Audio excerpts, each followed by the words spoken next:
What is going on, everyone? Welcome to episode 75 of Littleroot Lessons. As always, I am your host, Carter Noble, joined by our fantastic co-host, Carl Wilkin. We also have Evan and Swede with us today because we're doing there. No, I was getting. I'm beating you to it because we're doing power rankings. We ain't got all day today. How we doing, Evan and Swede? Hi, I'm good. Happy to be here. Hey guys. Say wave to the camera, boys. You are on the podcast. It's not every day we have guests. It's kind of nice. Nah, it's been a hot minute. I think 50 was the last time we had the end of everyone on. The end of the year anniversary episode. Yeah, was the last episode. time. Yeah. So, like you mentioned, we were doing our draft league. We had both of our drafts for our divisions this past week. We have power rankings. Shout outs to Evan for putting this entire presentation together for us. It's super nice. He's phenomenal. I literally have no idea how to work Excel, and he just makes it look so seamless every time. Oh yeah. So, where do we want to start, guys? So first things first, this is just opinions. This is in no way saying, oh, you drafted terribly, oh, you drafted great.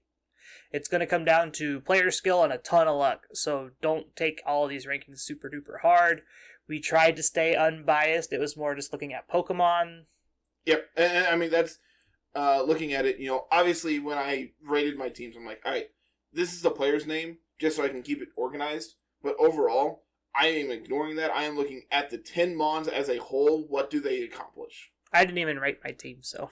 I did. I think my team's great. My score is out of 3 instead of out of 4. Oh. Yeah, and I also want to add in that we are all ranking your teams from 1 to 10, 1 being the worst and 10 being the best, and then there's 4 of us ranking. So the average of these scores will come up with a final grade, and it's like 4 opinions coming into one, and there's like the power of teamwork, I would say. Then your ranks are not that biased because we have 4 different opinions coming together to come up with a final number. Mm-hmm.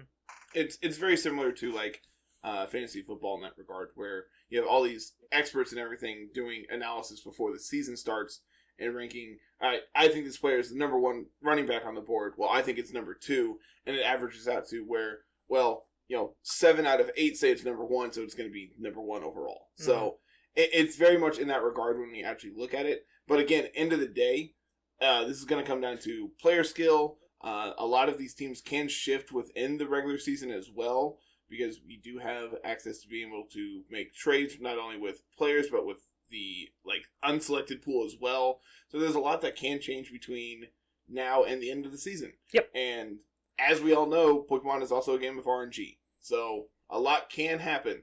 You can miss your 70% accurate move that's going to lock up the game, and next thing you know, you're 0-2. Yep.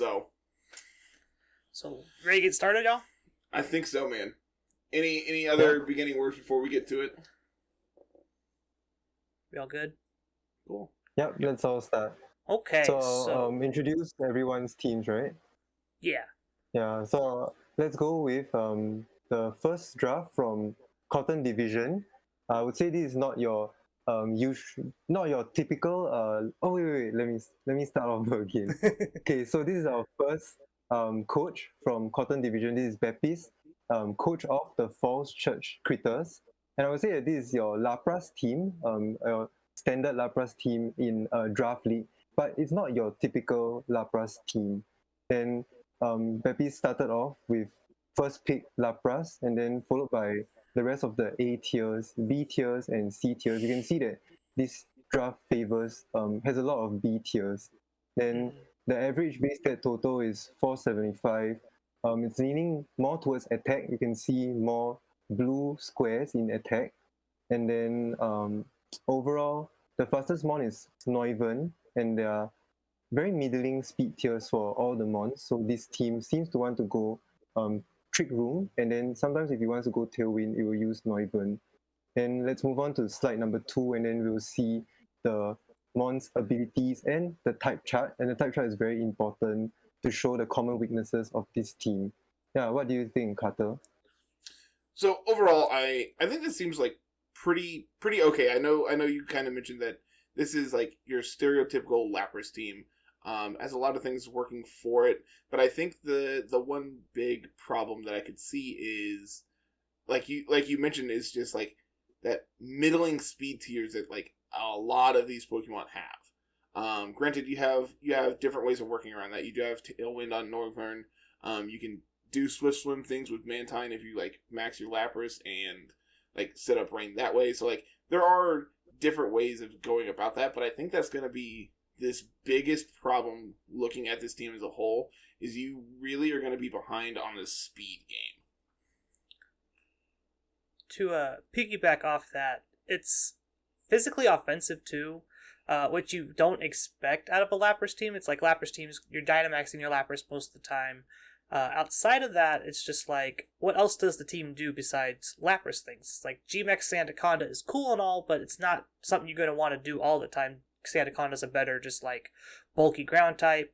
You could also kind of Gigantamax your Machamp here, but that also doesn't do a whole lot. It's not as impactful as the Lapras is, so you feel pigeonholed into Dynamaxing Lapras all the time. And then the C tiers kind of leave a little bit desired, in my opinion. It feels like they kind of just got slapped on at the end. Copperage is fine as like a pick, but I'm not sure what Farfetch'd does for this team in general, and I'm not sure why they picked it. So, yeah, I think I'm kind of along the same basis of the middling speed tiers. However, what I would say is a lot of them share, because they are the same speed tier. If Beppis is able to set up his speed control, either with Tailwind or Trick Room, then he knows that potentially his whole team has the same speed stat, and can then either knows he's going first or last on a specific turn, which can be quite easy to like take stock of the board. He goes, right, Sandaconda's faster, so that means my Machamp's probably faster as well, for example. Mm-hmm. But yeah, I think it's just a case of how well he can set up his speed control, and then also how well he can take his defenses as well. I noticed he's not very defensive team as well, so he needs possibly is relying on the Lapras for those screens. He could use other means, for example, Iron Defense is on Copperaja. If he's got Amnesia somewhere, he can boost up special defense as well. So yeah, but I think if he does get his speed control sorted in game, he can just run over. Mm-hmm. Yeah, really good points from everyone. I feel like Carter is right that there are some Dynamax options that seem to be so obvious in team preview. And then in terms of the type chart, I felt like a small gripe I have is like the lack of a fairy type mon. That will make the team particularly weak to fighting and dark type enemies, right? And then also like the lack of a dark type mon, and then that might make this team weak to prankster moves. And then more importantly, a good switch into something like a Max Phantasm.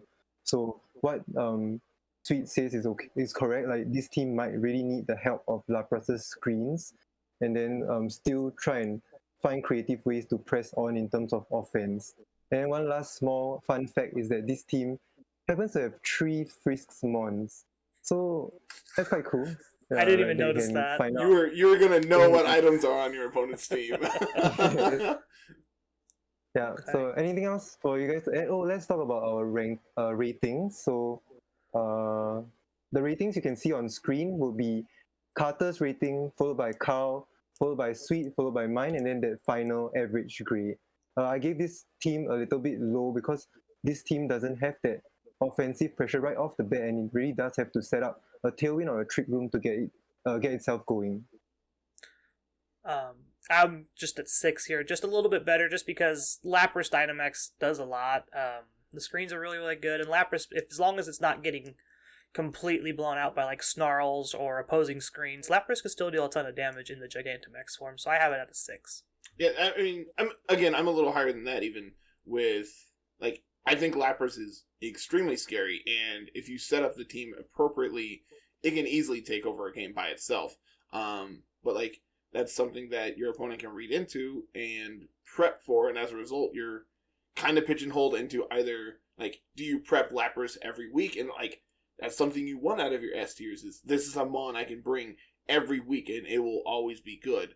And I'm not sure Lapras is, like, that exactly, like, I don't think it fits into that slot 100% of the time, where depending on what your opponent does have, there's a lot of times where you just actually can't bring it. So I don't think this is like top tier, but I think this team will do good. I think it will do better than average. Yeah, and I agreed with Carter, giving it a 7 as well. Just purely one, it's Lapras as well, and he does have threats. He does have the Marowak, which can deal a ton of damage with that Bone Club. As well, if he's able to set up that Trick Room, and he also has a Gothorita, which can be very annoying with Evilite and Shadow Tag. So, Agreed. He can. Yeah, and not forgetting like Lightning Rod can be useful, I guess. So yeah, that's all for team number 1. Let's move on to team number 2. We have Sweet and the mischievous Mogram. So this is another mascot pick. The mascot pick earlier was Gorgeist. So Sweet started off strong with a Togekiss first pick, and then moved on to his mascot Mogram, and followed by a fan favorite, right? Raichu and Gyarados. Overall, the average base stat is quite high, and there's a lot of offense coming out from both attack and special attack, so that's good. And then their mons are leaning more towards special defense. That could be useful. This team also has a lot of quirky but interesting C tier picks. Yeah. What do you think, Carter? Carter, right? Yeah. Then we can move on to slide 2. Well, strictly because it's Swede, I'm going to give this team like a 4 off the bat. But like, if you actually look at it, I think Togekiss is extremely powerful. And being able to back that up with things like Morgrim, and then being able to put on a ton of offensive pressure with Gyarados, or even like Decidueye or Obstagoon, depending on the week. Like, there's a lot that this team can be able to do, and being able to back it up with something like Raichu to put on a ton of support pressure as well, with Lightning Rod, Fake Out, all, the entire suite of things that Raichu is able to do. I think this seems really solid, to be 100% honest. I ended up giving it a 7, and I think that could be a little low at the end of the day. I like that the things I looked at when I was ranking teams is like, okay, do your teams just kind of fit together? Do we have to do a lot of swapping and kind of mashing together to get them to work? And Sweet's team doesn't really have to do that. You can take Togekiss, Raichu, Gyarados, Morgrim, and Decidueye and just slap them all on a team and just pick one of your C tiers, and the team just fits together naturally. That's something that I really liked here. You also just happen to have like Obstagoon to play against Intimidate, and there's a lot of cool tools here with Morgrim and Raichu specifically. So I ended up giving the team an 8 overall, just because I feel like it's versatile in its Dynamax targets and can just do a lot of cool things and not have to really work too terribly hard to make everything work. Yeah, so when I was drafting initially, I decided I would go for I was second pick, so I'd either get Togekiss or Dragapult was in my head. So I ended up choosing between the two. I thought, well, I'll have to take one anyway. But rounding out the team, I picked a lot of Eviolite mons, and that was to keep my opponents guessing which ones are coming. I've already proven in the last season that I don't need Eviolite on Morgrim to do well with it. So watch out for that one, guys. But yeah, I gave myself an 8. But yeah.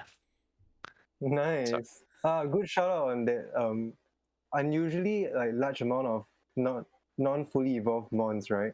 And I think that's because our format has no restricted and no legendary mons, so the power levels are sort of consistent throughout.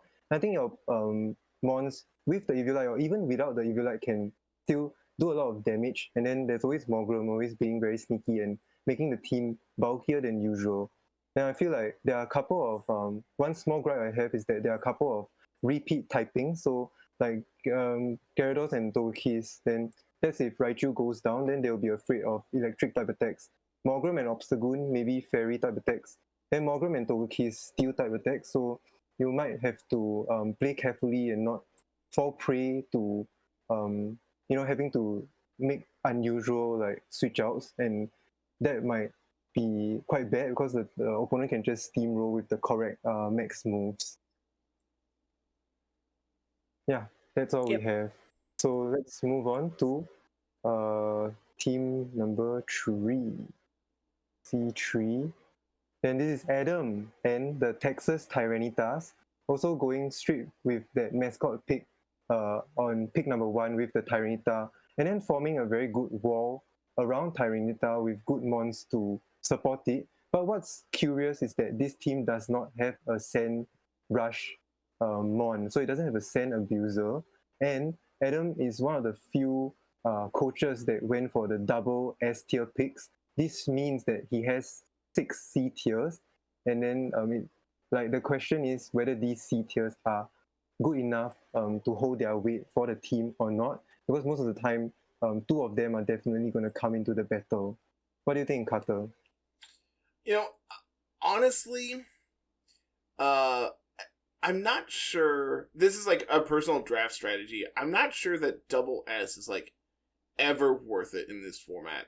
I think it just lowers your power level of your team so much that I think it would take a lot to be able to really efficiently use it. That being said, like, we do have a bunch of things that work towards that are beneficent off of that. We have Amoonguss plus Tyranitar, which is a very good core by itself, being able to like redirect plus like Dragon Dance if you need to set up your Tyranitar. You could proc a policy with something like Absorb, I guess you could, off of your Amoonguss. The downside there is obviously Amoonguss is slower, but that's fine because we also have a Trick Room mode with Oranguru, which in and of itself is just fine because you have like a decent like Trick Room mode between like Tyranitar and Appleton, and like who knows what Ditto ever is going to do. I think Ditto is it's either the best or worst mon, and it all depends on what your opponent ends up bringing. Overall, I'm not convinced that triple Dark type is going to be like good, especially when both of them, 2 of them are also water types as well. So like you're sharing a lot of weaknesses there. We see 3 Dark types here. We see 3 water types as well as like another flying mon. So like you're really weak to electric types, but I'm not convinced that this team is not good. I also think Adam is an exceptional player, so I think being able to pull this team together and make it function and work is going to be ultimately up to him. Yeah, the double S tier picks, I feel like the teams that pick those seem to struggle the most when it comes to just looking for Pokemon afterwards, because you lose a lot of your power since you don't have any of most of the A's and B's that some of these other teams have, and you have to pull from a lot from the C's. And from what I see on this draft, it's like a lot of the C's don't support enough. Appleton's kind of just, I played with Appleton a ton in like series 2 and 3, trying to make it work and do its thing, and Appleton just lacks a lot of what you want out of some of your C tier picks to do, especially if you have to pick 6 of them. Like Carter said, Ditto is super reliant on your opponent to actually bring something for Ditto to actually abuse.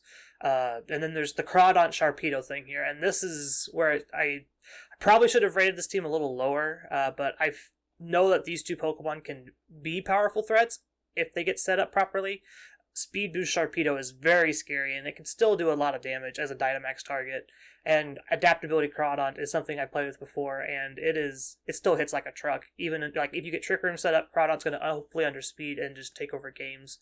And that's kind of why it's still at a 7 for me. There's options here that he can use and take over games with, but it's going to require a lot of actual skill to get the most out of this team. Yeah, I agree. One thing to note that Adam does actually have a Sand user in Dog Trio with Sand Veil and Sand Force, and Dog Trio is pretty fast already. So yeah, it's not Sand Rush, but it can make use of the sand at least. I gave it a 6. I think it's quite top heavy as well with the 2 S tier picks and Inteleon. Inteleon does really well into removing any of Tyranitar's kind of threats as well. I feel it can also hit Gashadon. So there we go. I'm really one curious thing what this team does if they run into like Rillaboom. So if they Like- run into Rillaboom, you go into Among Us and just wreck them. But the the lack of max airstream, I think, is going to hurt Adam. Intellion does get access to Air Slash, and Noctowl is its stab flying. So I think it may lose to Speed War quite easily. But we do have the Trick Room mode with, I think, well, Rango definitely gets it. I think that's it. Noctowl gets it. I think that's it. Yeah. Yeah. So if he's I able think to, it's just a if he's Rango, able to, yeah, if he's able to get the Trick Room, it can do very well. But overall, I don't think that there's too many threats. There's too many fighting threats. There's too many fairy threats against this team, I feel, and they're going to be, and fairy's going to be a common type in, and then people may pack a fighting move like a brick break, usually for screens and stuff, which can hurt a lot of these mons as well. So yeah, maybe it does it. Maybe it can make use of the sand. He may want to trade as well if there's Pokemon in the pool. He can trade up as well. So we'll see what he wants to do with that. Yeah, so I'm gonna write off that massive fighting weakness, right? There are 5 mons weak to fighting, and then 4 mons weak to fairy. The 4 mons weak to bug don't really matter that much, but personally, I'll be on edge if I was asked to pilot this team in a draft league, because all of the shared weaknesses makes it very difficult to switch in or position my wands well. There are a lot of gripes I have for this team. No fairy, no dragon, no fake out, no tailwind, no intimidate. Then like very weak to electric, and then no lightning rod, and then repeat weaknesses, no, repeat water and dark mons. I think this is the team with the most repeated typings within the same team. So I think Adam really needs to get very creative to try and like conquer each week's matchup, come up with like strange, like interesting text that sort of can catch your opponent off guard and try and win games, because ultimately you're trying to win a best 2 out of 3. Maybe something like Among Us plus scope lens focus energy Inteleon, that could be interesting, or something with Sharpedo that can catch your opponent off guard. And one last thing to know is that the Ditto really needs to be extremely well used, and if not, then it's going to be a sort of a waste of a draft pick, and then you can pick something better to fill in your type synergy. So with that, let's move on to the next team. So this is our 4th coach, Papi Kantan, and a very interesting team name, Sorry Not Serena, with that Serena as his mascot. So starting off super strong with that Cinderace, followed by Serena and Swampert to form that Fire Water Grass core. This team has a lot of physical attackers, as you can see from the attack side. The base stat total is pretty average. Then you can see that the special attack is very lacking. So Alcremie is sort of like the only special attacking mon, and then Swampert sometimes. So if we move on to the next slide, the I guess the type synergy is okay, and 16 types, the most number of types that a coach had ever drafted in our league would be 16, and then Papi Kantan has drafted 15, so it's not too bad. What do you think, Carter? I think this seems really interesting on like surface value. I know you mentioned that it is very physically offensive, but like not every mon on this team is a physical threat when you actually look at it. When you look at things like Serena, it can be offensively threatening, but at the same time, it's very much a support mon. Same with like Aerodactyl, it can put on a ton of pressure, but it also sets tailwind and has unnerve, so your opponent just can't utilize their berries if that is something they're using. They do also have like an interesting Trick Room mode here with like Bronzor, which I think is actually pretty underrated. Greedent is also pretty good. We don't have redirection on this team though, so like setting up a like belly drum on Greedent is going to be a little more difficult.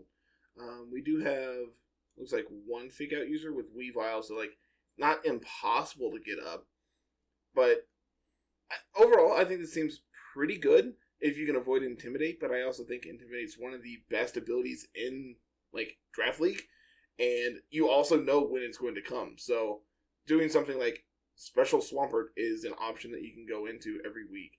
You can also just, like, ignore Intimidate and just decorate things with Alchemy and hope that's good enough. So I think it's fine. I think it leaves a little to be desired, but at the end of the day, I think this team can do very well if you just, like you said earlier, Evan, if you just hand this team to someone else. I think a, like, okay pilot of a team would be able to pilot this team to good ratings. Agreed. Like we mentioned earlier, that powerful Firewater Grass Core is there. That's a very solid strategy to have. I feel like the Bronzor pick actually just like they got suckered into it because there was no real good steel type picks left when they went and picked Bronzor. I know because I was looking at the draft and I was looking at Bronzor and doing a lot of math for Bronzor, and it leaves a lot to be desired. It is not a Bronzong. It takes hits and doesn't take them very well still, even after Eviolite. But you don't really need to worry about any of these C picks because you just have a strong 6-month core right at the very front here with your S's, A's, and B's. Like, you don't ever have to even bring any of these C's to actually just play in your draft league. One of the things I was noticing, I was looking through the types, and it's just like, there's this really big rock weakness, and I was just kind of wondering where it was at, and I just realized this is like Aerodactyl and Weavile and just like all these other random Pokemon are just get hit by rock types. And I'm noticing that's a trend with a lot of these teams is there's a lot of just rock weaknesses in general on a lot of these teams. But I'm kind of jealous because they picked up Swampert before I could get a hold of it. But I ended up getting my own water ground fish, so we're fine. But I ended up getting this 8. I think this team's got a lot of tools, and if it's piloted well, then it'll be an easy top cut team if you just play correctly and hopefully remember all your speed tiers. Yeah, I ended up giving it a 7, mostly because of it being physically offensive. In my view, Alcremie's not really a special attacker. Doesn't get access to a lot of coverage moves. I think you get like Energy Ball and possibly a Psychic move of some sort as well. But overall, I feel like if I was going up against this team, I'd be like, right, okay, I can just set up Reflect and be fine. And if I can deal with Alcremie with Decorate, I'm gonna have a good time basically. So I gave it a little bit lower because of that. Carter touched on the rock weaknesses with a lot of these teams. Now, I kind of made the rock weaknesses redundant. A lot of our teams didn't draft a rock type, so props to Adam and Papi so far because they've got 2 rock types. But we're not going to see a lot of rock threats in the 2 drafts overall. So I kind of discounted a lot of teams having rock weaknesses in my view. Saying that though, if Papi's got huge ton of pressure, if he can play around screens, if he can get rid of screens with Brick Break, pretty sure we've got a few Brick Mons in his team as well, so he can deal with the screens if they get set up, and just being able to try and play around Intimidate as well. We've also seen Special Cinderace, so there we go as well. So it's an option. It also gets I think it gets electric coverage on its special side as well. So another cheese move for Libero. Yeah, it gets Electro Web. Ball. Electro Ball and Ball. yeah, both Electro Ball, I think both yeah. Electro Web and Electro Ball. Yeah, And one more thing that one more thing that might improve like this intimidate spam right from opponents might be coaching on Cinderace. So I feel like Cinderace would be the star of this team with Libero covering a lot of important stat moves that Papi might need. And I find it like such a pity that Papi didn't choose Cinderace as his mascot because he mains Cinderace on Unite as well. And ultimately he chose Serena. And I feel like the coaching Cinderace is gonna do wonders. So yeah, that's all for team number 4. And let's move on to team 5, Flair and the Italian Incineroars, picking Incineroar on his first pick. I think I want to preface that I helped Flair draft his draft, and he gave me a top 10 list of all his mons. So most of the mons here are all from his list. So I started with Incineroar, Milotic, and Rotom Mo Firewater Grass Core, and then I think I sniped Papi from his Bronzong, or maybe Papi just didn't have enough points. Then I tried to add a lot of good tools for Flair's team to come up with an overall balanced team with a lot of bulk, because that's what he told me. The first thing he wanted me to draft is that he wants his team to be pretty bulky, and I hope I did a good job for that. What do you think, Carter? I think that the upper tier bonds on this team are like very, very good. Incineroar, as we know, is one of the probably the best VGC bond of all time. It just is able to do so much and is able to be utilized in 100 different ways that I think that it by itself is just single-handedly boosts every team. That being said, I feel like this team's lower end picks are pretty lacking. Like Coughing is okay. Like when you need Coughing to do something, it does it fine. But the problem is it's not exceptionally bulky, even with an EVLite, and it's exceptionally slow as well. Same can be said for like Sliggoo. I know its base stat is like 420 something, but even still, it's not that much better with an EVLite. And I think the C tier picks here does leave a little too much to be asked, that I think it doesn't do enough with the other 6 to make up for it. So ended up giving it a 6. I think it's fine. End of the day, I think it will be able to do its thing occasionally, but I'm not sure exactly how often it's going to be able to do that thing. Yeah. I also ended up giving it a 6. My big issue was speed control in general. Most of your Pokemon are in that 70s to 80s range, like your slower ones being Incineroar, Sliggoo, and Bronzong and Coughing. But like outside of that, like if you're up against, you have to like time your Trick Room really well, because if you're against an opposing Trick Room team that happens to have access to Tailwind, then you're not winning the speed game in any way, shape, or form, because they can just switch whichever one they want to do. The other thing is just like this team feels like it's lacking Dynamax targets. Like Dynamax Milotic's fine. I've Dynamax Rotom Mo. Nidoqueen, you can Dynamax. I'm not sure how often you want to do that. We all know Nidoqueen's offensive prowess is not the greatest. Sheer Force is what makes Nidoqueen great, and you can't Dynamax your Sheer Force mon and get away with it most of the time. However, the support tools is what keeps me interested in this team. Rabombi's great. Sock is something just kind of just like this cool hidden thing. So I also ended up giving it a 6. It's good, but not over the top great. Yeah, I kind of agreed with a lot of points being said there as well. There's a lot of good things, but together as a team, I don't find it a lot of offensive pressure. So it's going to be how Flair pilots the team and is able to potentially either just chip down the team. He's gonna have to do kind of long battles, in my view, and kind of just outplay the opponent a lot. So he's going to have some good skill there doing that, which I'm sure he can do. Also, one big thing, he has a big ground weakness as well, and Max Quake is pretty good into this team. There's a lot of special mons here as well, so Rotom is going to be redundant, although it does avoid the Max Quake, but you can just Max Quake the other target most of the time as well. I will point out, though, that a lot of his ground weaknesses also have Levitate. Yeah, so you have Bronzong and Coughing, so that 4 ground weakness is like It's an illusion. 2.5, kind of. Yeah. It's all an illusion. It's just like there's Levitate on Coughing and Bronzong, so your 4 ground weakness is technically only 2 if you just want it to be that way. But he might not. Yeah, he might play the mind game with that then, but he technically still could have other abilities and still have the 4 weaknesses. So. Yeah, it's actually a very interesting point about Max Quick. So it's like having Levitate on your team will make your opponents sort of think twice whether to really just go for Max Quick on that slot or not. So I think the Levitate mons might be interesting pickups. So overall, good points in terms of the tools that this team has, and maybe a lack of Dynamax options, and also what Sweet said, lack of reliable Max Airstream mon, or maybe someone that can go for tailwind. So I feel like Flair can make some trades along the way during the lead. So let's move on to Team 6.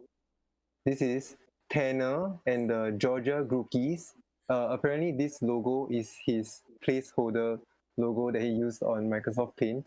Some people think it's very glorious. So Tanner I think it's started off perfect. with that. Tanner started with that Rillaboom, very strong first pick. And then I feel like he built a lot of mons covering Rillaboom's weakness, if you think about it. So it's quite interesting. And then the once again, like the attack stat, a lot of mons seem to be physical attackers, and maybe only Gastrodon would be the special attacker, and maybe sometimes special Lucario. So Tanner has to sort of watch out for that. Then the other picks in the C tier are a little bit questionable, especially with that Drifloon and that Krokorok. But I do see some interesting combinations here. What do you think, Carter? So I know you mentioned the Krokorok, but I actually really like it just because it can add a little bit of bulk with Eviolite. Worst case scenario, you can slap a Focus Sash on it and intimidate on the way in, switch out and intimidate on the way out as well, and just like be able to get it that way. A mon that I'm really high on in this format, and we'll talk about this later too, is Thievul.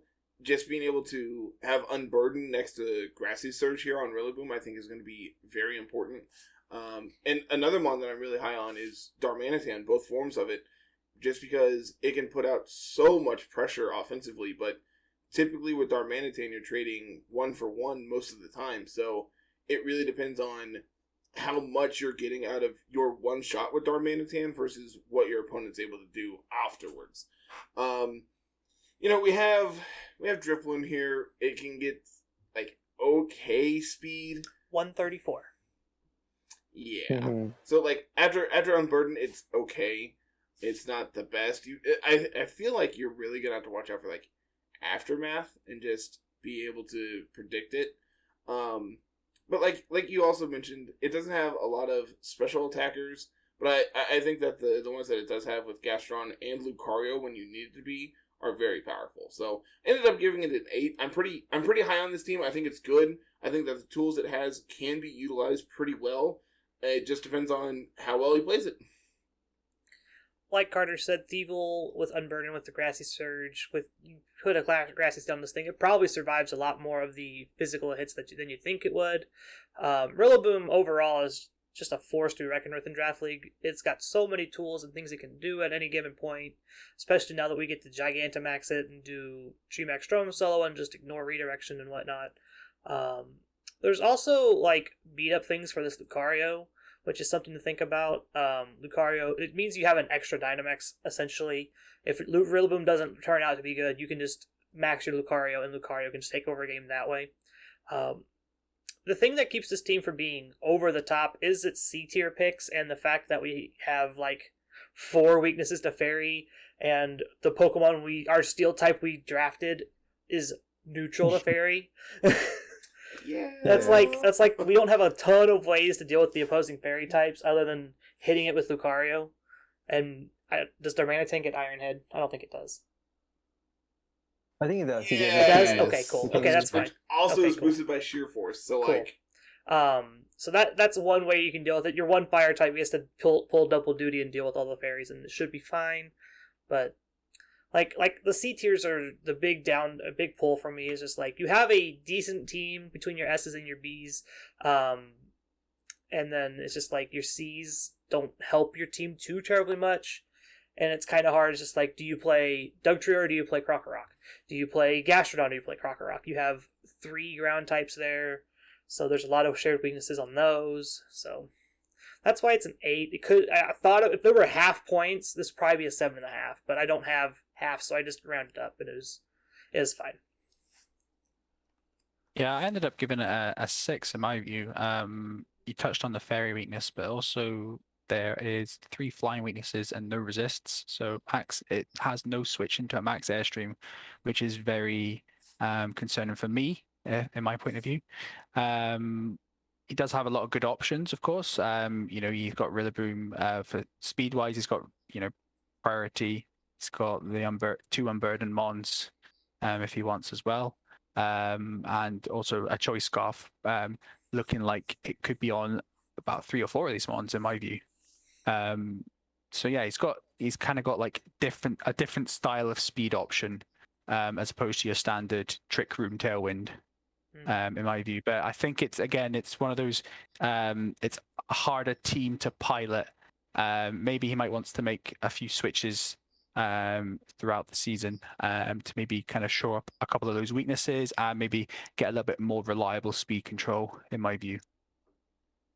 Yeah, fantastic points from everyone. This is exactly what I wrote down. Massive max airstream weakness without a good switch in, and then from Carl, a lot of repeat piping. So the Tanner will almost always want to like choose one out of the two, right? Like Gastrodon, Dark Trail, and then Devo, Krokorok. So might be interesting to try and pilot. And one last thing I want to say is that this team still has very useful tools. Fake Out, Intimidate. It does have a beat up option for that Lucario. And then I think Unburden, Drifloon might be cool with Will-O-Wisp and Tailwind.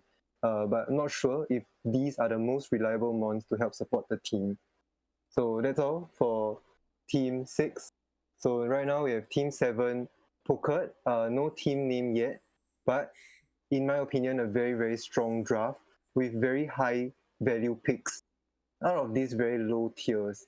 Then there's Dragapult and Volcarona as like sort of the first two picks to sort of form the backbone of the team with a very strong Dynamax option and good redirection. And then one thing to note, this team has the highest base stat total of the whole league at 519. The next highest is 515, and the lowest is 432.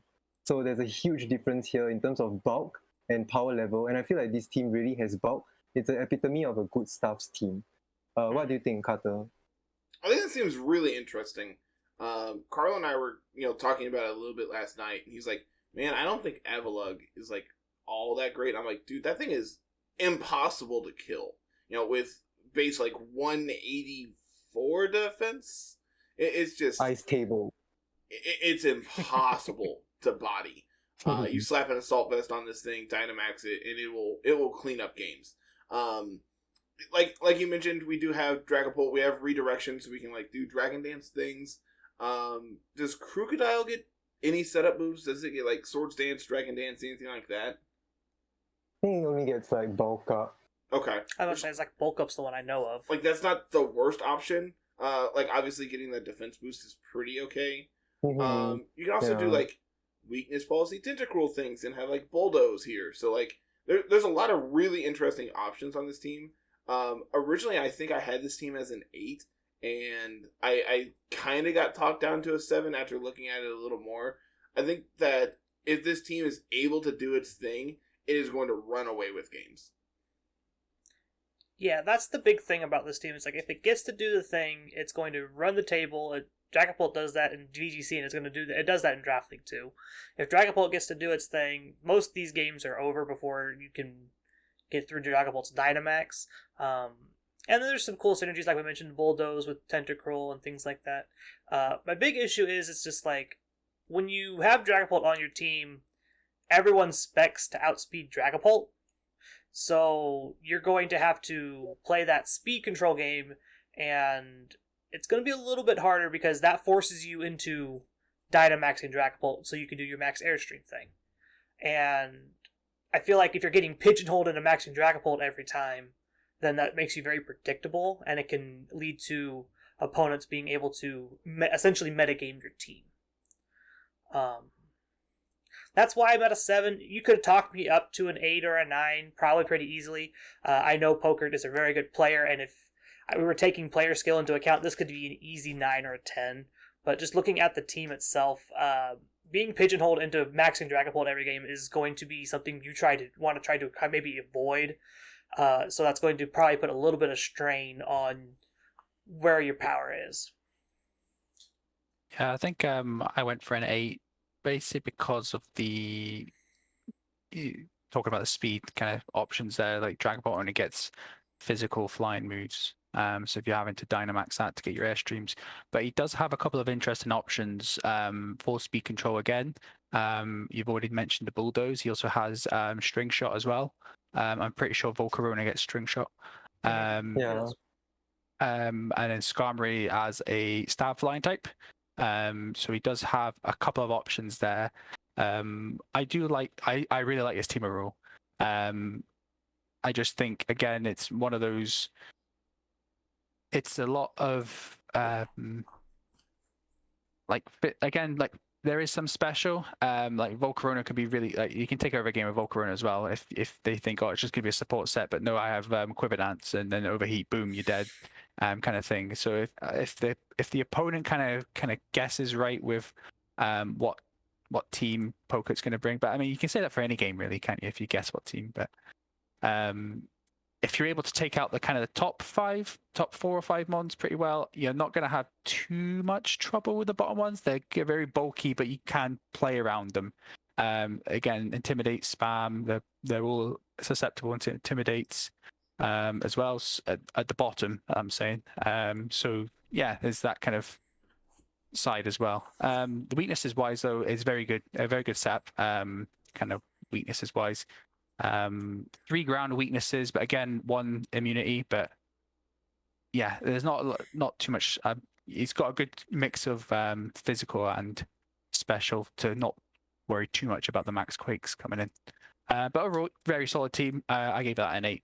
And yeah, we'll see how. Yeah, very good points. Very good points overall, and you can see that my score here is 10 because this is my my favorite team of the whole league. And then one small thing to note is collecting 16 total types. That's very impressive because there's only 18 types in the whole of Pokemon. And one small gripe I have would be that this team might be slightly weak to Trick Room, but I feel like the inherent bulk and the various options to prop a weakness policy and then go with good damage or even spread damage would make me less worried about playing this team in Trick Room. And I feel like a lot of these mons can also have the option to Dynamax or try to be support, right? Like even Dragapult or Jolteon can be support mons, and I think the flexibility of this team is what's going to make it good. Yeah, let's move on to Team 8. This is Wendell. Wendell came into LRL because of our multi-battle league together with NJ, and he's piloting the Atlantic City Apple Cores because he has a Flapple and an Applin drafted. One of the rare C-tier extended mons that are drafted in our league. And then there's actually a triple fairy and triple dragon core, and I feel like this is quite tough to break. So this seems to be a pretty strong team. What do you think, Carter? I think, looking at this on face value, I think it leaves a little bit to be desired. This is another one that I kind of got talked up in. Originally, I think I had this as a 5, but I think it has tools that can be useful. You can do Grimmsnarl things week in and week out, and I think that's really what you want out of your S tier mons, is something that you can consistently bring every week, regardless of what your opponent has. Granted, you also have Togetic here, so like you do have some form of redirection. You have Duraludon, so you don't care about your opponent's redirection. Obviously, you can pair that with like Grimmsnarl and do fake tiers and just blow them up as well. G-Max Kingler is something that I have tried in the past, and I want to be really good. And I think in a draft league setting, it could actually take over.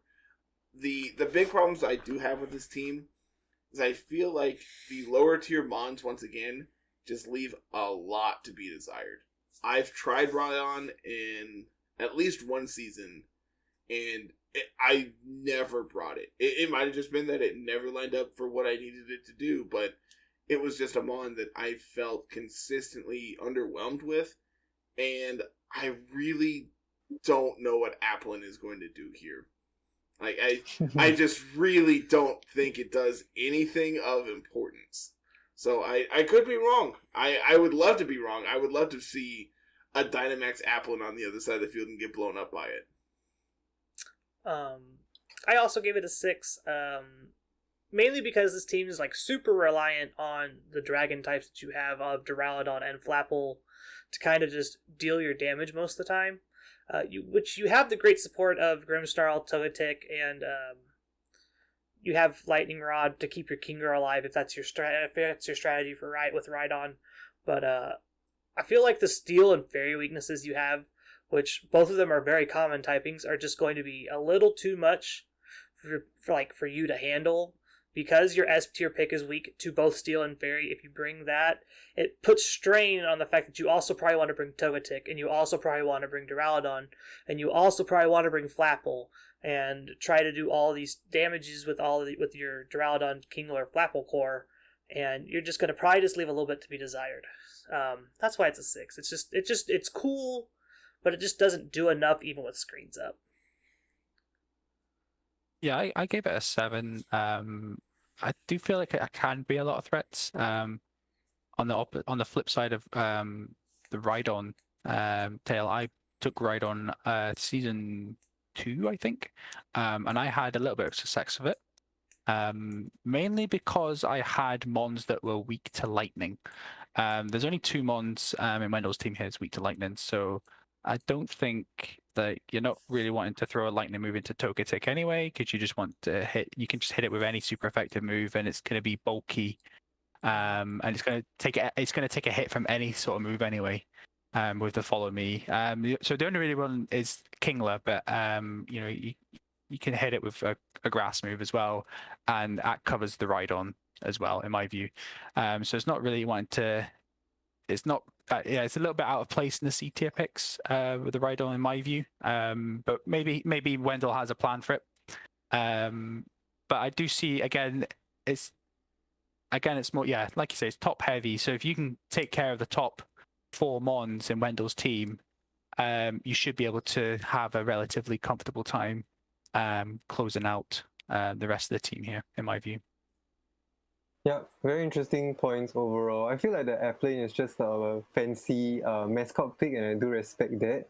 And Apple Core sounds like a very cool team name, and good points with the steel weaknesses. So I feel like Rapidash and Rhydon might have to put in a lot of work to ward off all these steel types. And then one last thing to know is that Rhydon doesn't get solid rock, unlike Rhyperior. So to me, I'm on Carter's side of the coin. I feel like Rhydon might not be the best pick in draft overall. Yep. So I feel like this team also has lacks reliable ways to go fast, and then almost always wants to try and set up Trick Room. And sure, like Screamsnow can go for Thunder Wave, but that might not be the most consistent strategy. So let's move on to team number 9.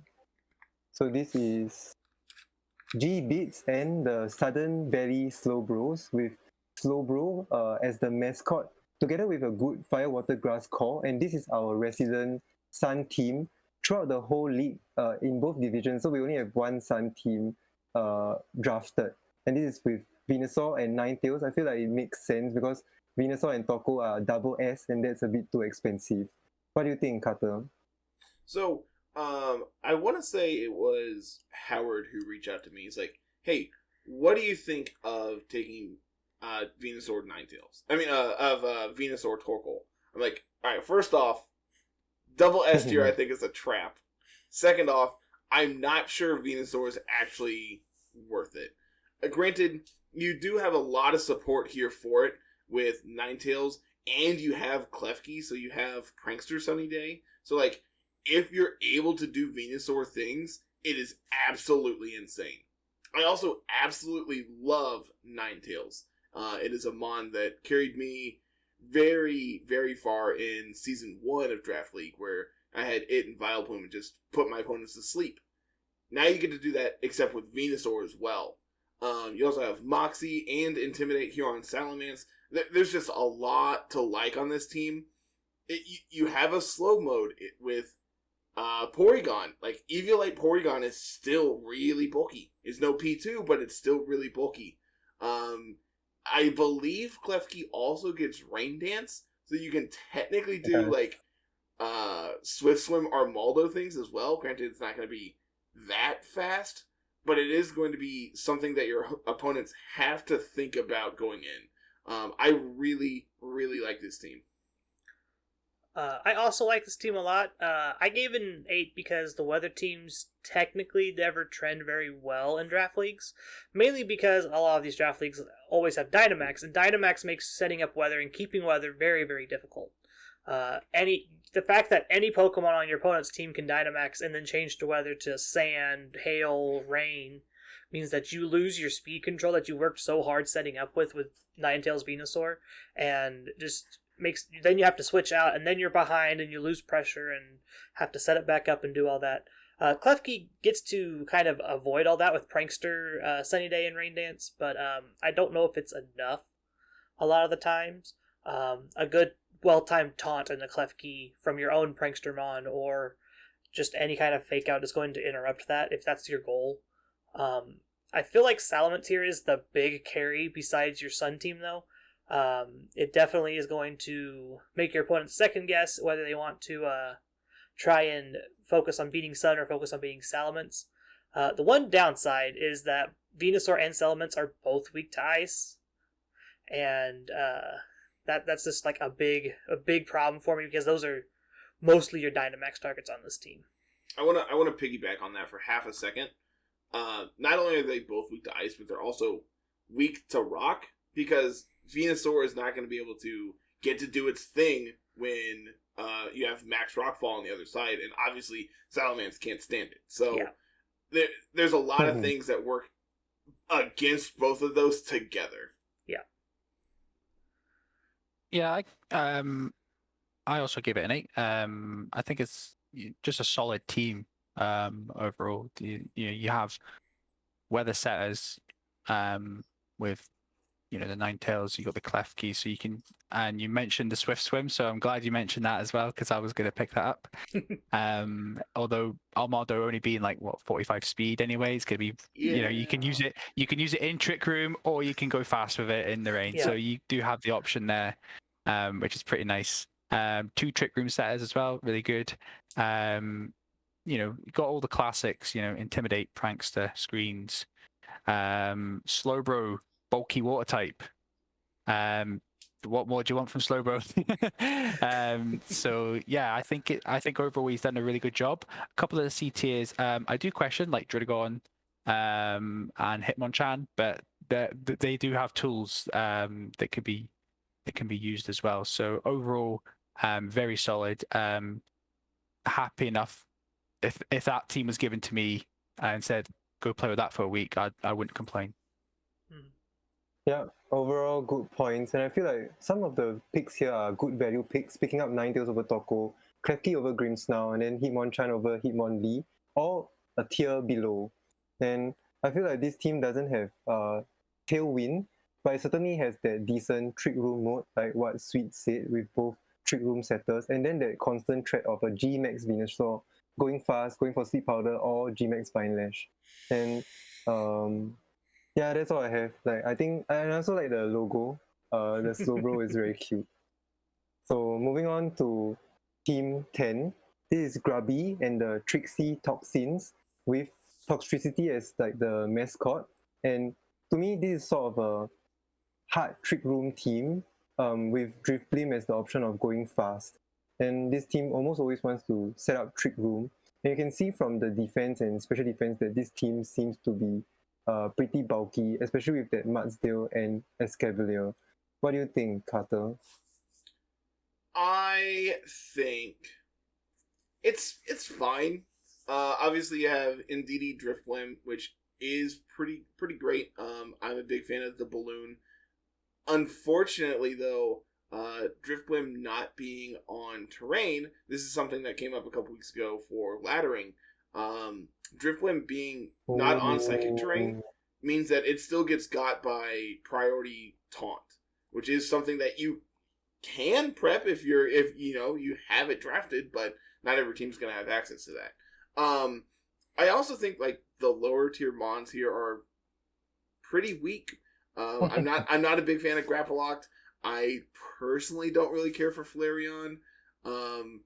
Rapidash, it was on my main team when I played through the game, but I don't ever remember it actually doing anything. So, like, Scraggy, I actually really do like, for very similar reasons to why I like Krokorok earlier.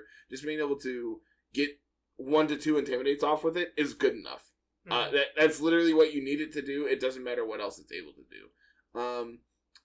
I think this seems very reliant on getting Trick Room up with Slowking plus Indeedee, but outside of that, it doesn't have the greatest forms of speed control. Obviously, you have Drifblim, but like when you're looking at your next best speed being base 75, outside of Indeedee and Drifblim and like Rapidash, you're pretty lackluster in that department. So I think it's fine. I think it's very reliant on having its form of speed control up, and if it's able to do that, it can just run away with games. Yeah, like we mentioned earlier, the speed control is going to be the issue. It's just like you drafted the fast mode of like Indeedee Drifblim, but then you didn't really commit to playing the fast mode, is what it feels like. It's just like about halfway through, we just started to grab slower mons and play Trick Room and things like that, but we don't have anything that actually takes advantage of Tailwind or just like Drifblim's overall unburdened nonsense. Like you mentioned, the C tiers leave a lot to be desired. I'm not the biggest fan of our 4 times weaknesses we have here of Escavalier and Toxtricity and no real way to protect them.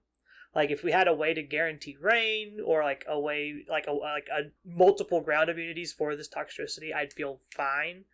But we never want to switch this Drifblim out because then we lose our unburden. So if you Drifblim's in the back and you've already used your Psychic Seed for your unburden, you're gonna kind of feel bad having to switch it in for Toxtricity to avoid a Quake. The other big issue is just like Mudsdale. Mudsdale feels more like a liability on this team than anything else, just because of its water, grass, ice weaknesses that kind of get doubled up by covering for things like Drifblim and Flareon, and it's just I'm not the biggest fan of what we're trying to do here. Our threats don't line up the greatest, in my opinion, as like Dynamax threats. It's like Carter said, you have to have your speed control up for this team to do its thing. If your opponent just somehow gets the speed control back in their favor, your team's just not going to do anything. Yeah, so I actually gave it a little bit higher than the two hosts. I gave it an 8 overall. I think that overall it's pretty solid. I kind of like the C tier picks actually. I like Rapidash, physical fairy type. A lot of people prepping for fairy types usually tend to think special and then go that. And also with psychic, so it can catch a few people off guard. Also, with not a lot of people using it, a lot of people have to kind of learn how to play against it as well. And it's pretty fast, so I can see it being ran in a hard Trick Room team because I think Rapidash gets Trick Room itself, if I remember rightly. Also with the Drifblim thing, Drifblim has other abilities as well as Unburden. Yes, Unburden's probably the best one, but in a solid Trick Room team, you might want to go for a Flare Boost. As well, you can run min speed Drifblim and still do okay with it, in my mind. Toxtricity is G-Max move as well. If you can get it off, it can just ruin games. If you get a double para, or even just one para on the right mon, you're set up for success, in my mind. So, and the Mudsdale, I quite like the Mudsdale actually. It having access to ground and steel moves can bolster up the defenses. So if you know you can get Trick Room off turn 1, for example, you can just go ahead, Dynamax the Mudsdale, and just set up your defense and just try and outbulk the enemy team, in my mind. But a few options. I like the speed control. I like the redirection and DD, and I think it's gonna do okay overall. I think Sweet is respecting the Indeedee because he lost to an Indeedee with Trick and yeah. Overall, I feel like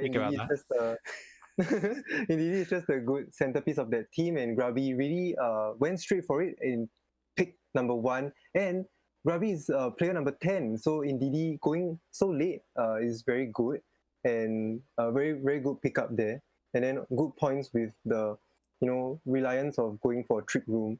And then I also want to say that this Toxtricity is interesting for this team. It has good synergy because it's able to switch into a few good moves like switching to Electric, Grass, Bug, and Fairy. That the rest of the team have weaknesses too. And I think Carl's also right that this team sort of lacks Rain in some sense to get that Escavalier going. So maybe that Slowking can come with an option of Rain Dance. And I also tried to look for a way to proc Drifblim's weakness policy, and I finally found it. It was Graplock with Sucker Punch, but then again, I'm not sure it might be the most reliable or not. Yeah, so let's move on to team number 11. Alright, team number 9, the Sun team just now. This is the highest ranked team for this division, and we'll go through the rest of the rankings in an overall page later. So let's move on to Team 11 on Iowa with the South Omaha Skuntanks with a very quirky logo with Skuntank as the mascot. That's very unorthodox. Then riding off of this, Primarina, Talonflame, and Hydreigon. First 3 picks, I think that seems to be very strong. And overall, drafting pretty solid mons. There's no NFE mon, so I feel like these mons sort of are able to pull their weight and maybe come up with some interesting Dynamax options. What do you think, Carter? I like Skunk Tank. I remember when we did the Monotype League, when I took the Dark types, I'm just like, I really want to do something with Skunk Tank, but it didn't really accomplish anything, if I remember correctly. This team is like if you took a list of like my favorite mons that I've played with historically, this is this team basically. Like it hits a lot of notes for me with like Octillery, Skunk Tank, Trevenant I absolutely love. Hydreigon was amazing when I've played with it. Primarina, Talonflame. There's a lot of really interesting mons overall, but I'm not sure that the overall strategy, like the synergy, is going to be there for a lot of these mons. It doesn't have like. It has really good speed control with Talonflame, especially if you are able to like Dynamax it per se. Being able to do off priority airstreams can be really big for this team. But outside of that, it doesn't have. Does Trevenant get Trick Room? Yes. It does? Okay. So like we have a potential slow mode there as well. So actually, like the more I talk about this, the more I like this team. I still think it's a solid 7. I gave an 8 because it has access to that Trick Room mode. The other thing, like I mentioned earlier, is just like if your top 6 make a real good core, you're already going to be doing really well in my book, and these top 6 are insane together. One of the big glaring weaknesses here is obviously weakness to ground types and Max Quake. I feel like a lot of that's mitigated though because we have Levitate on Hydreigon and we have Talonflame to kind of just do these switch-in things. And a lot of our ground weaknesses also tend to be on our C-tier picks, which we're not often going to be bringing all the time. Usually you'll only be bringing one of these to begin with, so you're not doubling up too many times on ground weaknesses. It's going to be mostly Heliolisk and like Skuntank or Lycanroc Dusk. I would rate this team higher, but I just feel like you leave a little bit on the table. You want a Dynamax Primarina, you want a Dynamax Hydreigon once in a while. You can Dynamax Marowak, but that's about all you really ever want to do. Your Steel type is essentially just like bad Rhydon. Because you have the same problems that Rhydon has, where you don't have any kind of way to mitigate your 4 times weaknesses. Granted, you do get to resist some different things, and it's kind of nice, but like there's 4 weaknesses to water with the 4 resists. There's 4 weaknesses to grass with 4 resists. There's 3 weaknesses to electric. There's 3 weaknesses to ice. There's a lot of multiple weaknesses on this team, and while there are decent amounts of resists, it's going to require you a lot of properly switching and making sure your opponent just doesn't read the switch and catch you off guard. Yeah, I was gonna touch on that. I gave that a 7. I think it's those shared weaknesses makes it slightly easier to prep for. In terms of move wise, you can just condense all your kind of coverage moves into about 5 or 6 types, and you're going to do well regardless of what team he brings. In my view, again, I think looking at the bulk wise, there's not a lot. It's not terribly bulky as well. Okay, you have Agron at 180 defense, but yeah, the 4 times weaknesses kind of mitigate that, especially one of them being fighting, I think. So, yeah, so it kind of just evens that out a little bit. But yeah, you're kind of going to need to play a lot of, it seems to be hyper aggressive to me. There's no reliable screen setter on here. There are mons that get screens, but you need to get them set up for a little bit more bulk in my view. And I think if you get the first hit against this team, if you get the first mon down, you're kind of in the momentum swing, and it's going to be hard to pull that back. But yeah, we can. Yeah, I still think it's got good tools overall, and we'll see how well it can do. Yeah, very good points overall. I feel like this is an impressive Firewater Grass and Fantasy core. And then it seems to be a little bit top heavy, like what Carl said. But I think it doesn't seem to be much of an issue because of how powerful Primarina and Hydreigon are. And this team is missing Fake Out and Intimidate and other good forms of damage control. I guess maybe Snarl on Hydreigon can be useful, but I'm not too sure. Yeah, so that's all we have for Team 11. Let's move on to Team 12. This is Jay Dahomey and the Washington Wims. And drafting Whimsicott as first pick, very, very good first pick with the flexibility of what Whimsicott can do. And then moving on to draft a few other fairy types, like there's Sylveon and Mr. Mime, and then a few other like steel types, forming a sort of good Fairy Dragon Steel core with Wims, Dragonite, and Magnezone. Overall, this team is really bulky. The base stat total average, right, shows that it's 511, just shy of 519 from Pocket. What do you think, Carter? I think that that 511 is slightly inflated based on Wailord's 170 HP. But I think this seems fine. I think it's ultimately really dependent on like Dragonite as a Dynamax target. The other Dynamax targets here I don't think are exceptionally great.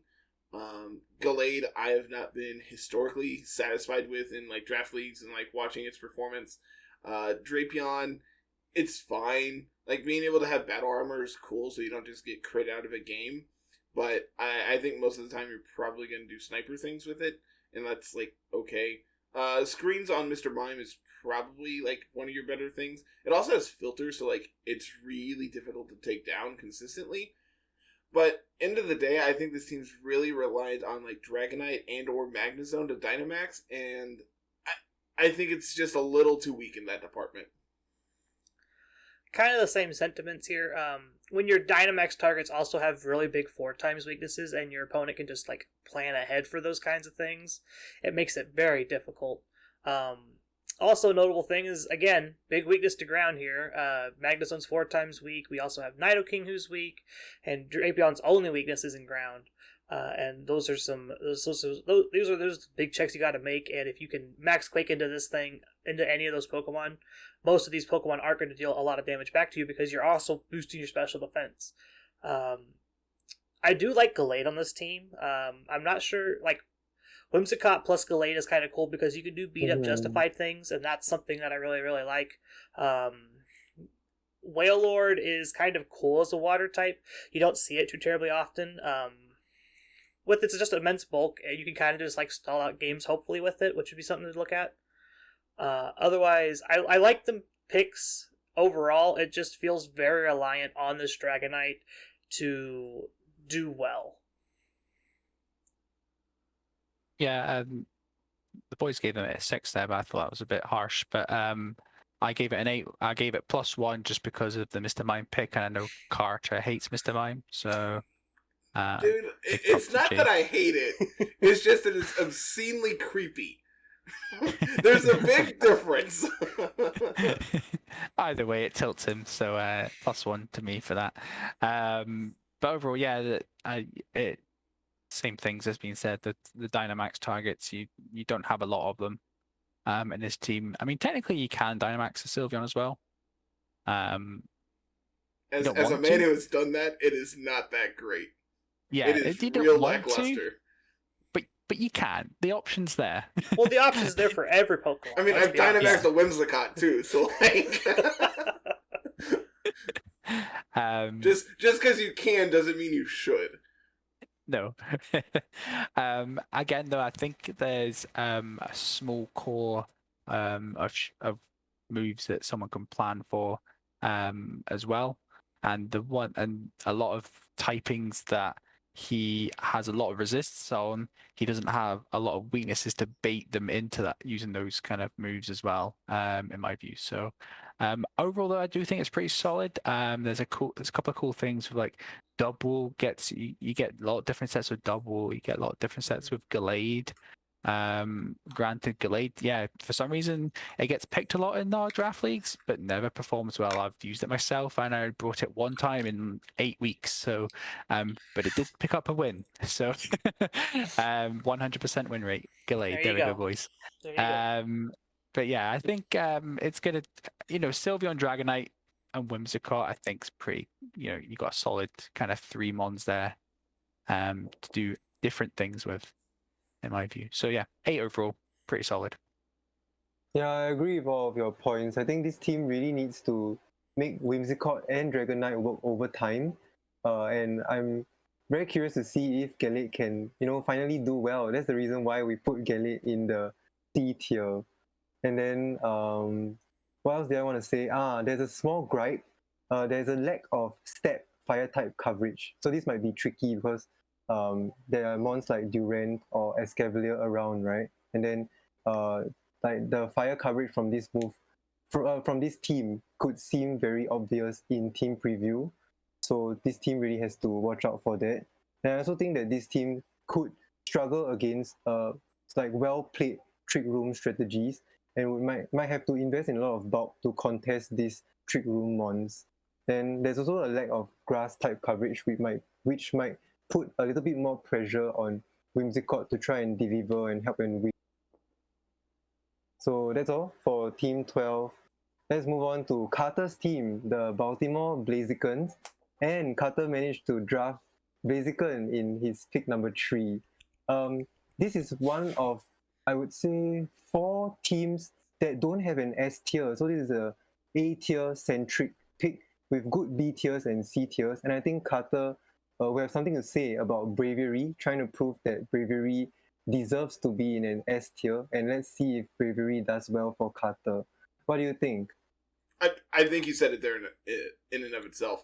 When we were throwing around the original tier list, that is something that I was very adamant about. Is I want Bravery in S tier.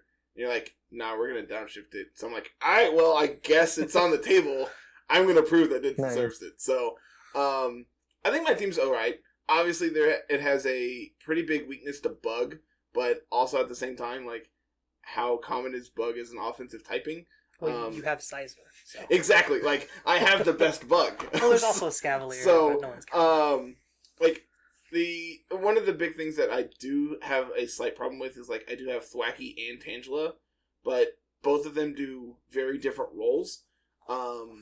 So I think this seems really interesting on face value. I'm excited to play with it and actually see how well it can perform. And I'm actually really interested in like feedback from you all as well. I gave you an 8, mainly because it's always impressive when people don't draft the powerful S tier picks. Notable things here: Umbreon was also in the S tier when we originally made our lists, and you picked that up too. You have great tools in Tangela and Unburdened Slurpuff things with Thwacky. Blaziken is overperformed for me when I picked it in Draft League. I think it being in B tier is just like a secret B tier pick and that nobody ever picks up. Sizer is also a very powerful B tier pick. The one thing you're going to have to watch out for is just any fire type attack into it. It's going to pick it up a lot of the times. Your one like down thing is your only water type happens to be Quillfish. Yeah. Quillfish I'm assuming Quillfish got picked because you needed Intimidate. Well, not only did I need Intimidate, I also wanted a water type to round out my Fire, Water, Grass core. And so I like started looking and I'm just like, well, a lot of the like really useful water types are already taken. And I was originally looking at like Quillfish versus like Tentacruel. And I'm like, well, Quillfish also just gets Intimidate, and I think that it puts it above Tentacruel in my that regard. I just know that Quillfish doesn't do a whole lot outside of just Intimidate, so you'll have to definitely make that work. And I know you're excited to do things with this Linoon as well. I am very excited. I do, like, looking at it, I think Linoon is like the one pick on this team that I'm not satisfied with, but it's also like the one pick I'm like super excited to actually play with. You also have good speed control options with Tailwind and Trick Room, so I feel like that's why your team is at an 8 for me. It's good enough to make top cut for sure, and could make a run all the way if you run into the right matchups. I kind of went a little bit down. I'm sorry, Carter. Yeah, we're gonna argue. Go on. That's okay. One big thing with another team, you don't have a switch into max airstream. That's pretty big for me. Also, your team does seem defensively weak-sided. You don't have reliable screen options. You only have Quillfish for Intimidate, and Quillfish is pretty weak as well, in my view. So if they remove it, you're kind of done, in my view. Not to say that you don't have tools. You have Umbreon, which is a fantastic staller. It's probably going to be your wall, and if anyone's able to break it down, I think then the team kind of crumbles after that. And also to note as well, the Linoon is Hoenn Linoon, so it does not get access to Eviolite. It is fully evolved, so you don't have the option of giving it a little bit of extra bulk that way as well. But overall, you're very offensively solid. You've got a good mix between attack and special. You also have skill swap on Alakazam, not skill swap, speed swap, sorry, on Alakazam. So you can just make something go really fast and get a quick KO potentially as well. Even with that Sizor kind of standing there, it's probably a good option to speed swap for me. And yeah, I think overall it's good. I think I think a couple of trades are going to be needed to make to boost up the team, especially defensively, for that. I'm going to side with Carter and Carl here, saying that this team can be good, because I think that the 3 flying weaknesses are mons that might not come in all battles: Tangela, Blaziken, and Tweki. And then, like what Carl said, I feel like this is a set of unorthodox mons. Like, I would say a bunch of misfits, but they really cannot be underestimated because they are very good at what they do. Like Bravery Airstream, Umbreon for disruption, Tweki with the terrain, Tangela redirection, and Scizor for hitting hard. And one small gripe I have is that that Linoon might be very tough to set up because Carter will always have to worry about opponents carrying that safety goggles or not. Then I think this team, this could be worrying too. Yeah, I feel like this team might also struggle against opponent like very strong trick room strategies or hyper offense teams that set up Tailwind and immediately try and sweep the game, because Bravery kind of has to do double jobs, right, to set up Tailwind or Dynamics at the same time. So this is something that Carter has to be careful of. Alright, is that all? Let's move on to Team 14. This is Captain Unova's team with the Carolina Cramorants. I think he's back from Season 3, and also drafting Cramorant as his mascot pick, leaving it to the last. That's impressive. So Unova actually drafted Sableye first, followed by Dracovish and Charizard, forming a very impressive threat core, right? Like, with that Sableye, you can never expect what's going to happen because of that prankster, and you can easily set up Charizard or set up Dracovish with a Rain Dance. And having a Selgor and Palossand is a huge threat in this current meta because we don't have restricted and legendary mons. What do you think, Carter? I like this team quite a bit.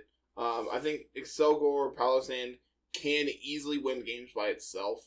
I also think that Sableye Charizard is something that not only I've played with, but I've seen historically.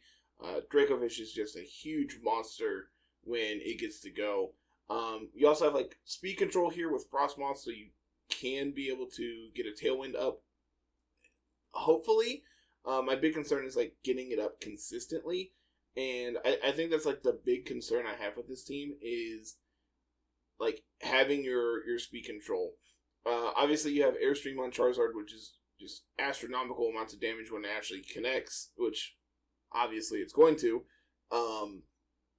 But I think that's like the one thing I'm concerned about with this team is being able to control the speed tiers consistently and outpacing your opponent.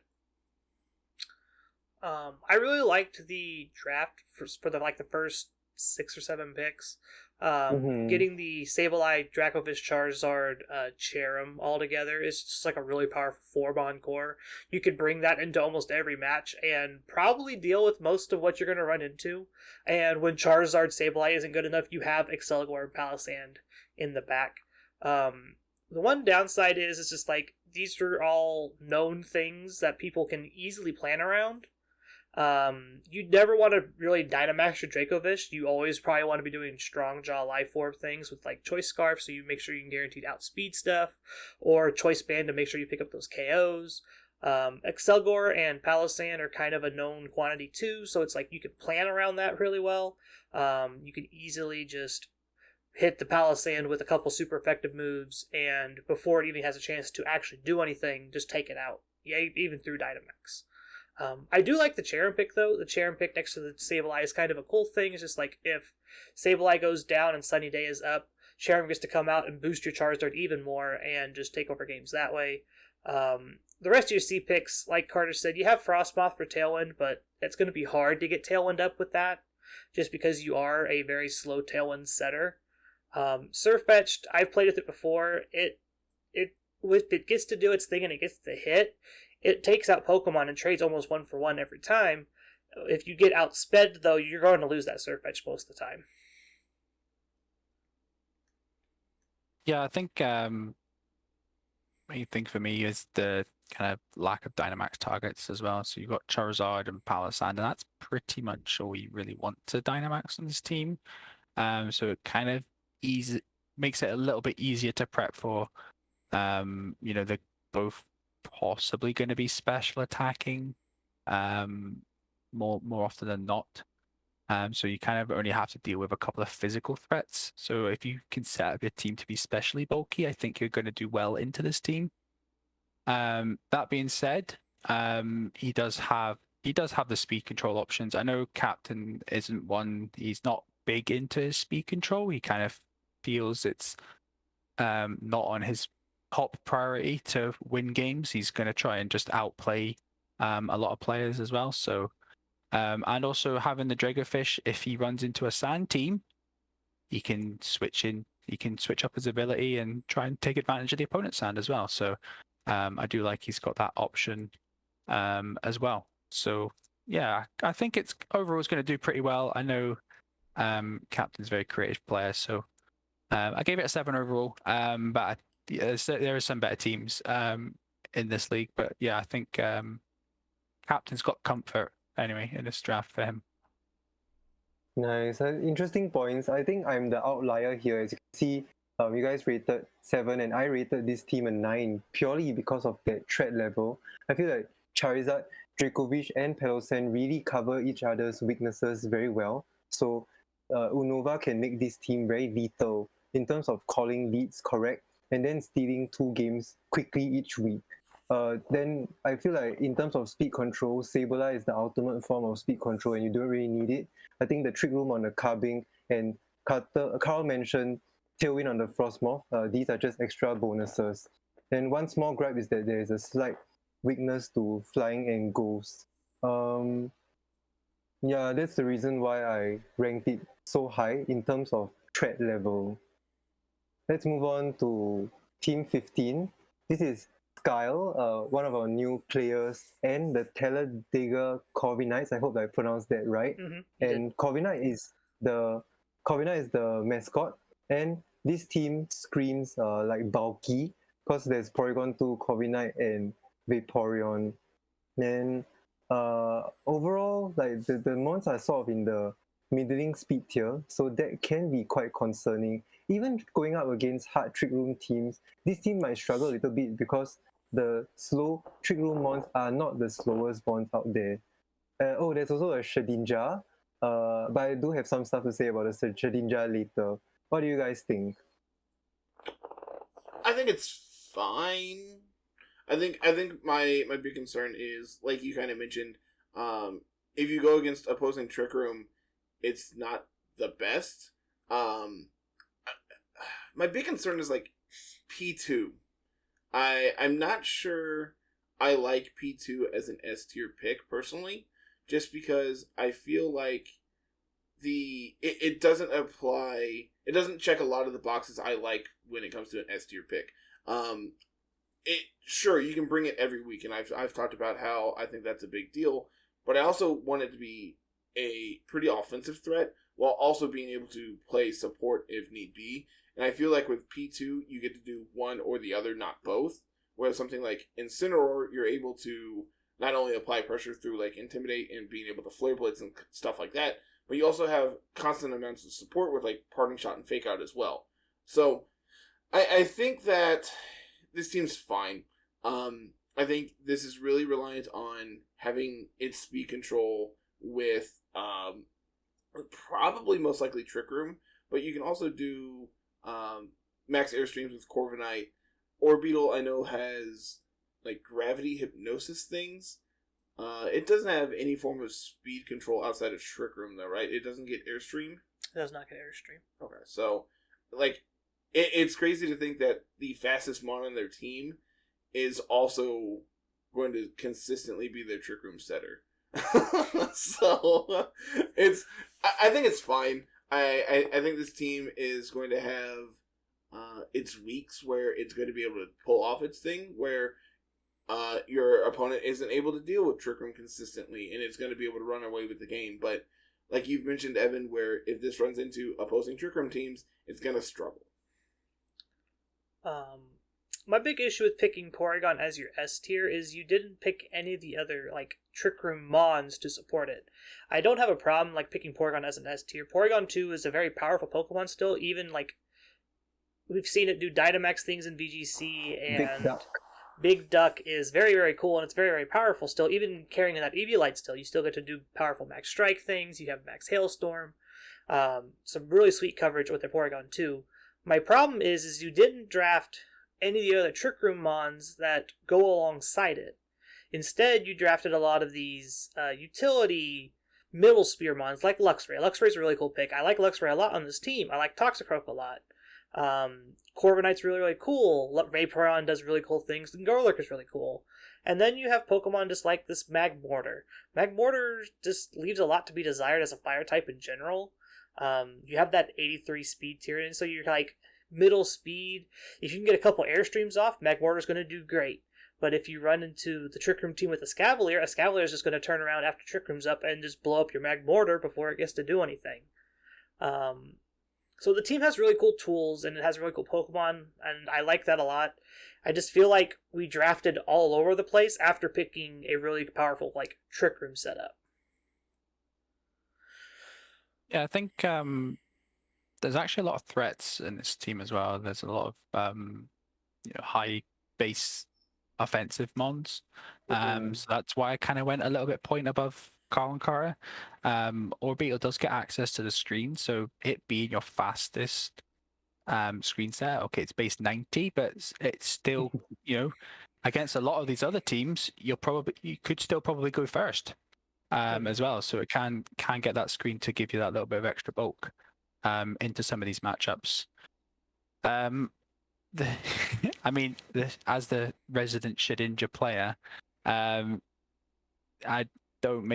don't know why this was picked. Shedinja does really well. I know Evan's probably going to touch on it as well, so I'll let him say what he wants to as well. So, yeah, but in my that's view, why I didn't talk about it. He has every other weakness stacked with Shedinja. Exactly, yeah. So you can hit. So if you suspect a Shedinja switch in, you could just hit any of its weakness moves into a weakness mon, and you cannot cover Shedinja.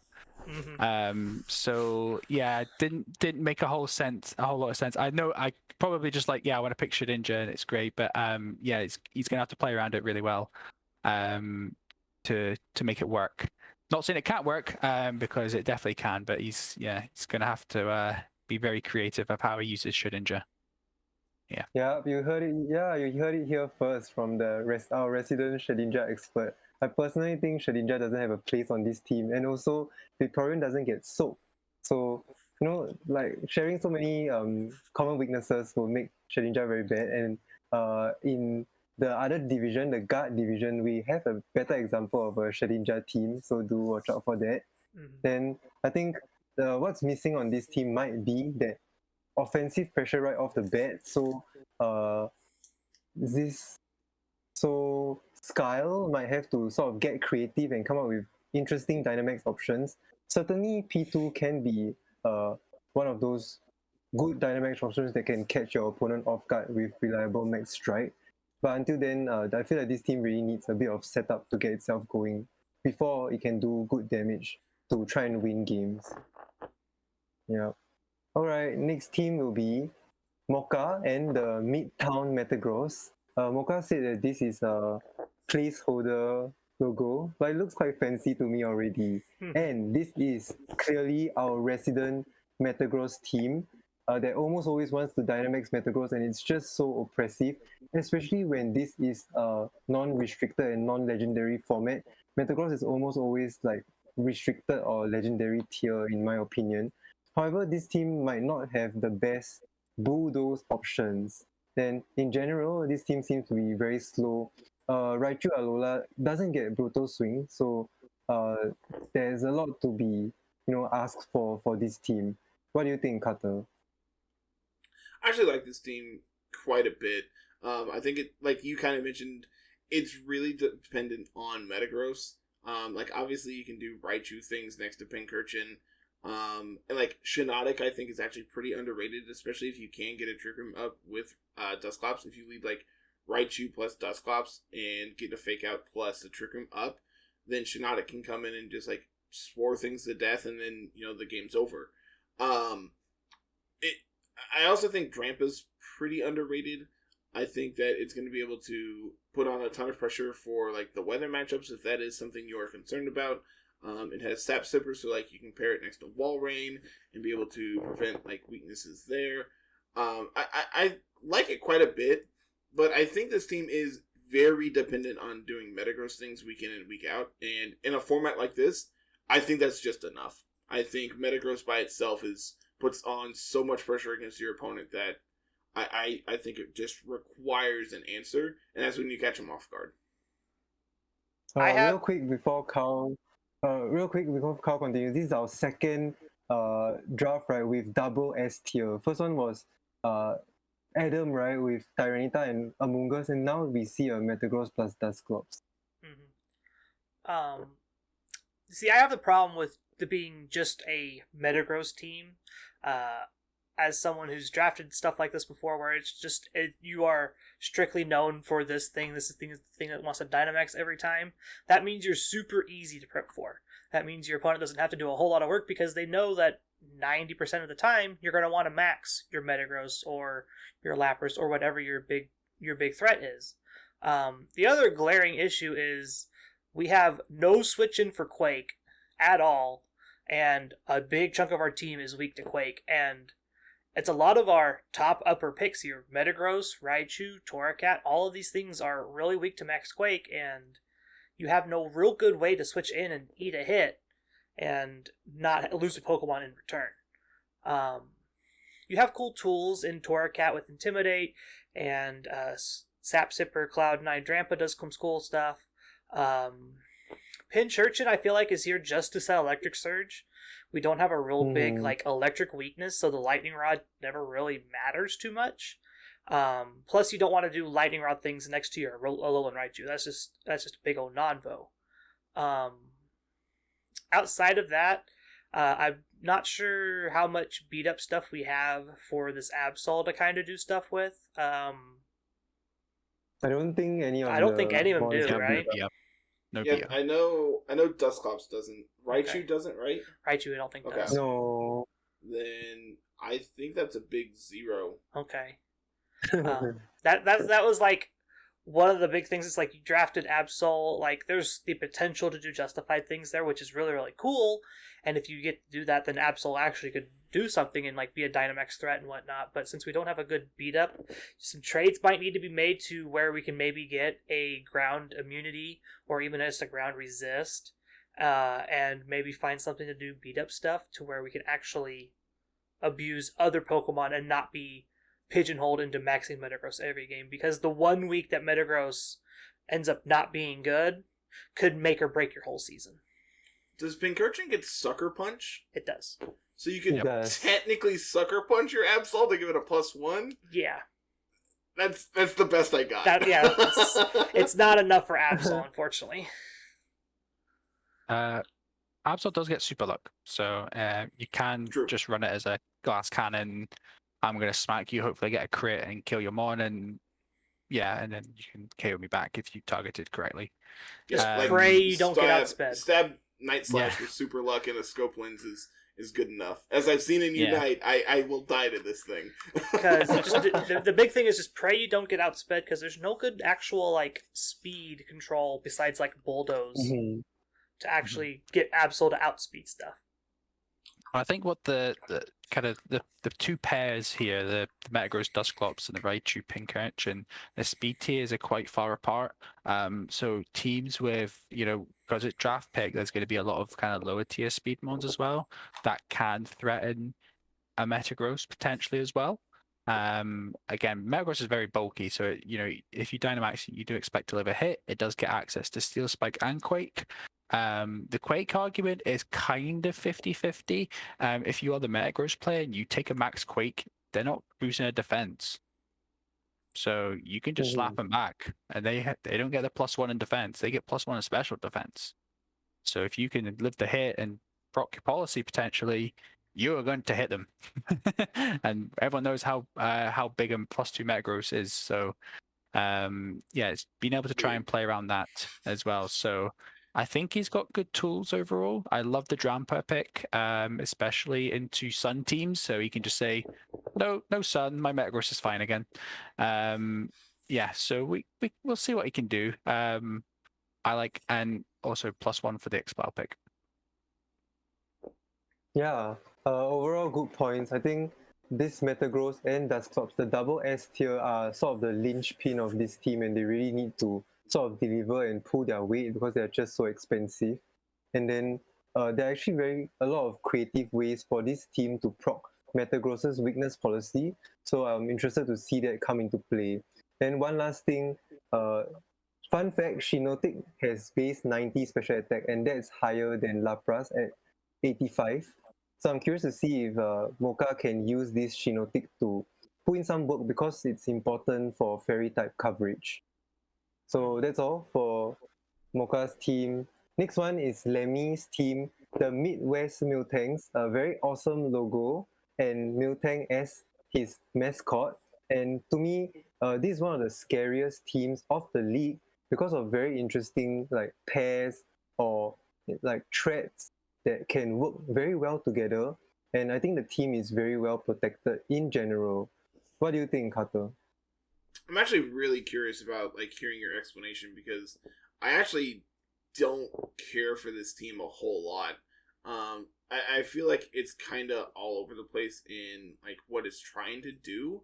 So I'm actually really curious what your thoughts are, because I don't feel like it's cohesive. And I feel like I'm missing something that you have it rated so high, and I am on the opposite end of the spectrum where I have it rated as one of my lowest in this draft. So I got a whole lot of nothing. I'm curious as to what I'm missing here.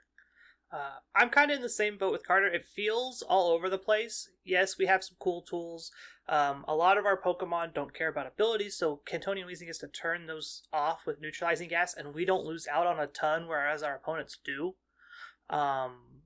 Outside of that, we don't have a ton of common Dynamax targets outside of Garchomp. Chandelure can Dynamax, but is notably frail. So if Chandelure eats a couple hits or eats a hit beforehand, then we're losing out a lot.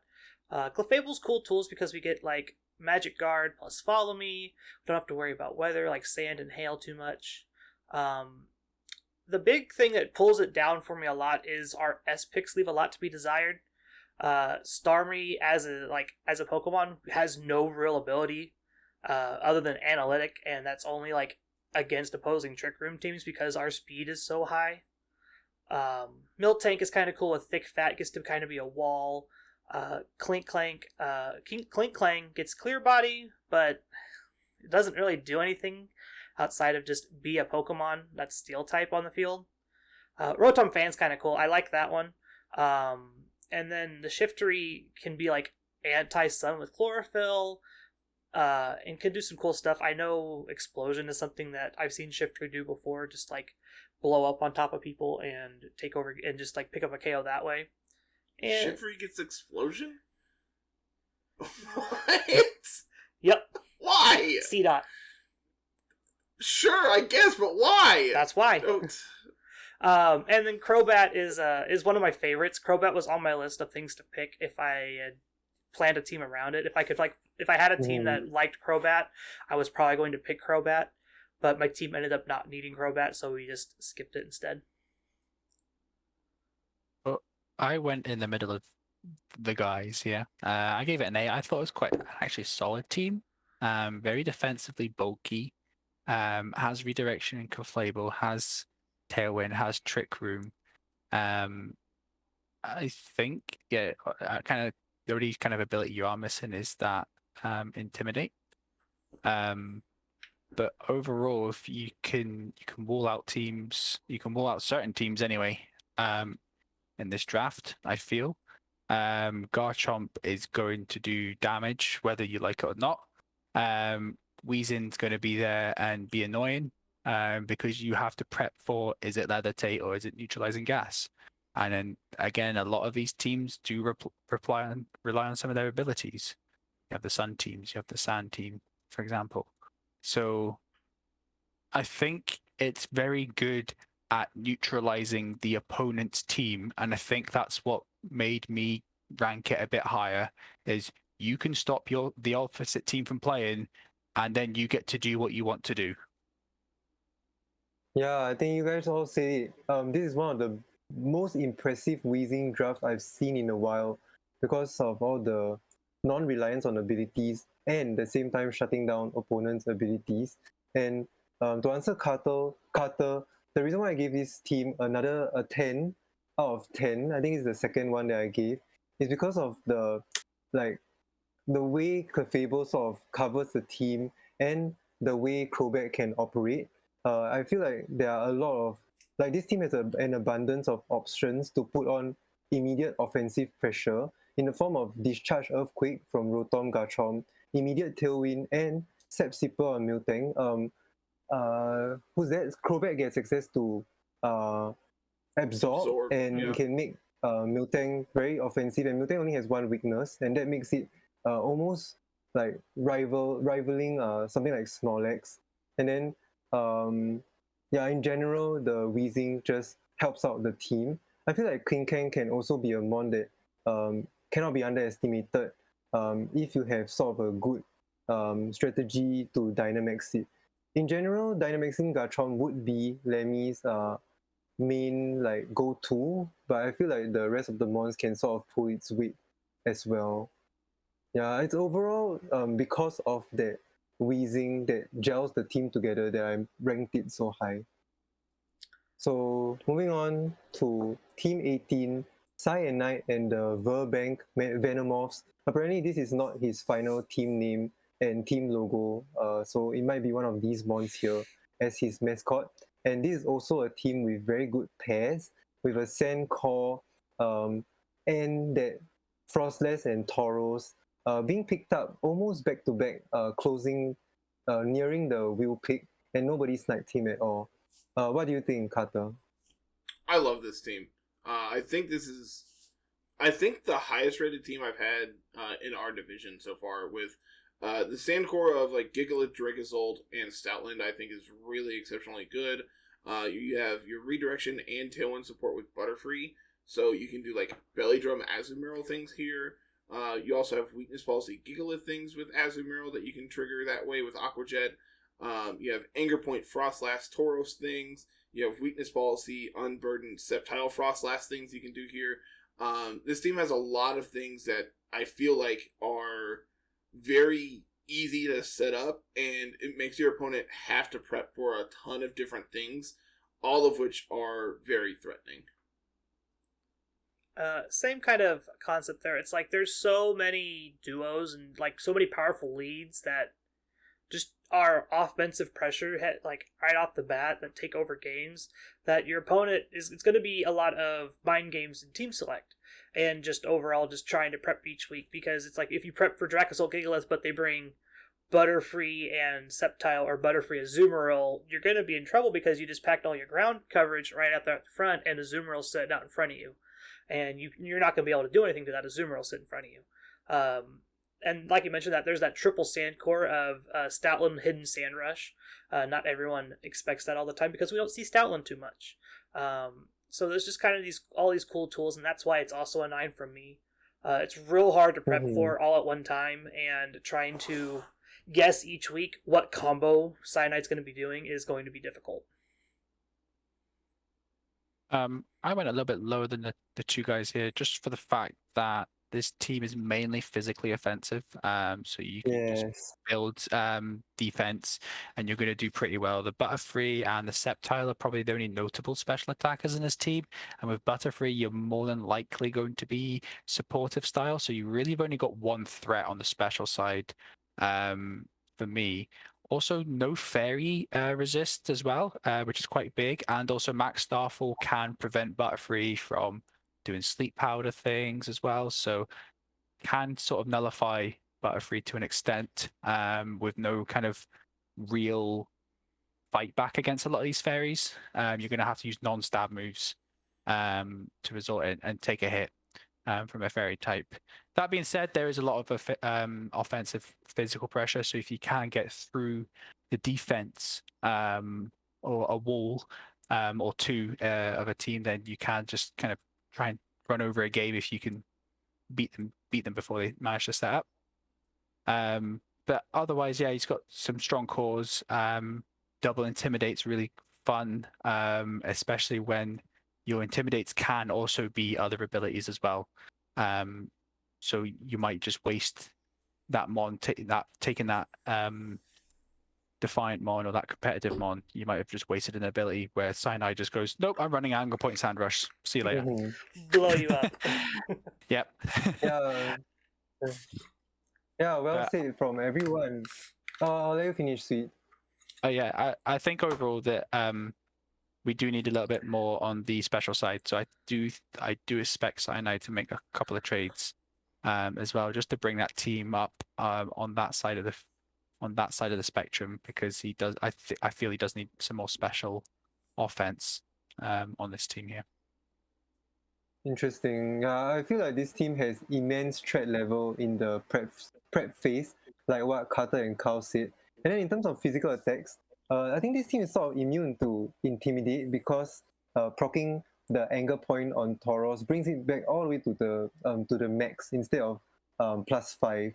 Then this is the kind of team, in my opinion, that has the Dynamax turn 1 and then quite quickly steamroll and steal games, and you just steal 2 games and that's it, you win the best of 3.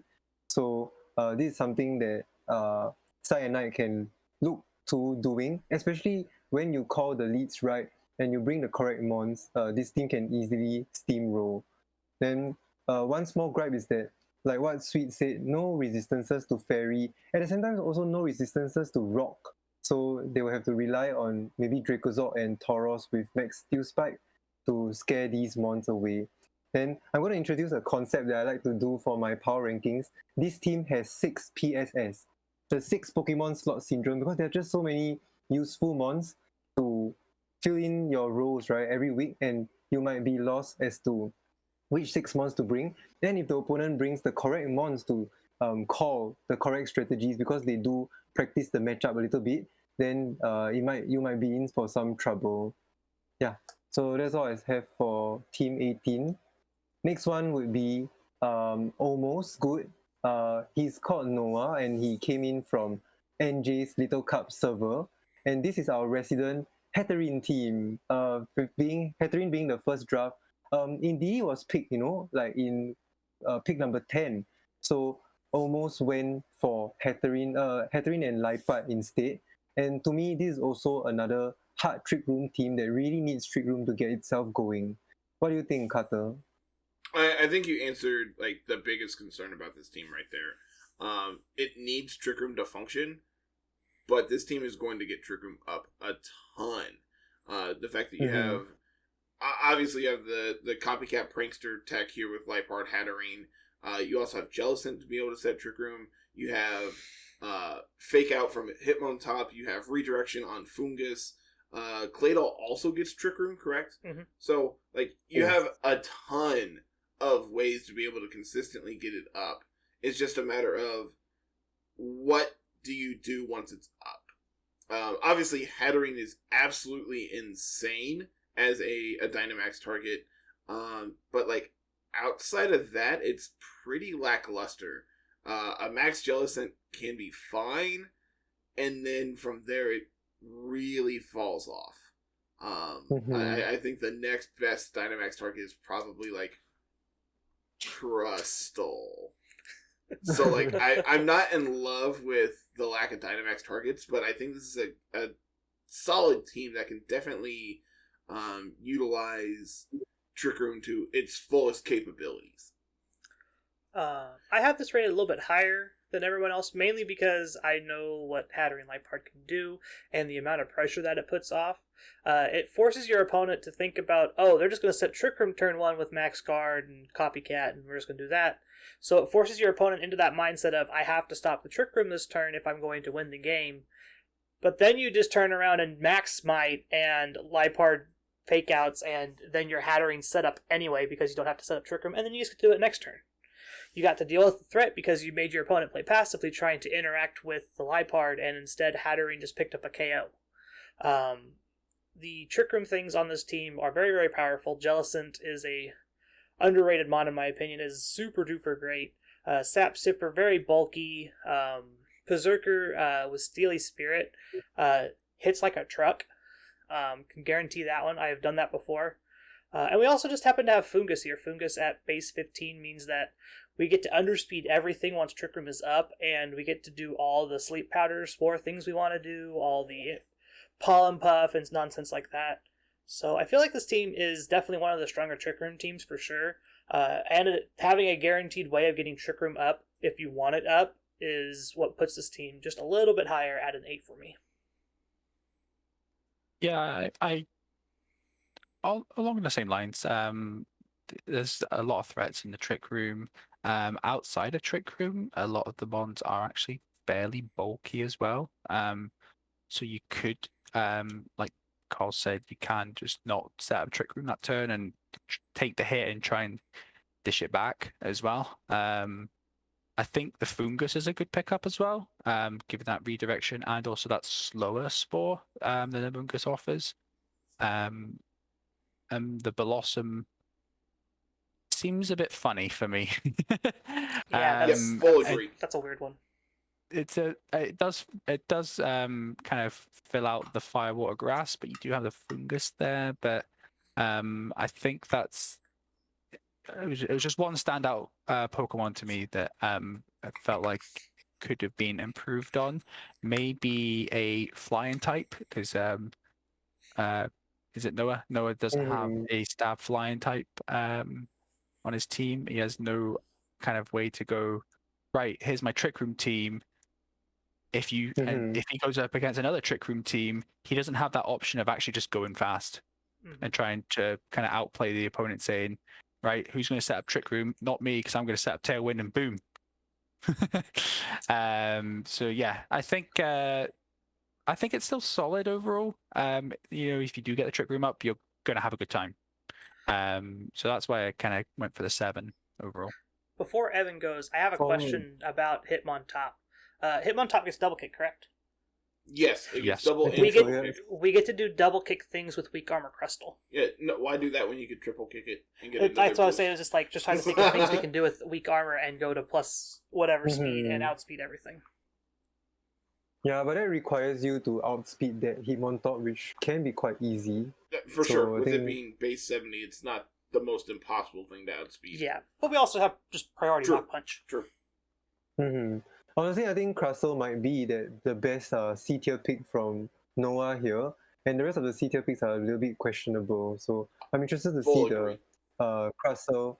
Yeah, Crustle put in some work. One more thing to note is that this team loves to inflict status.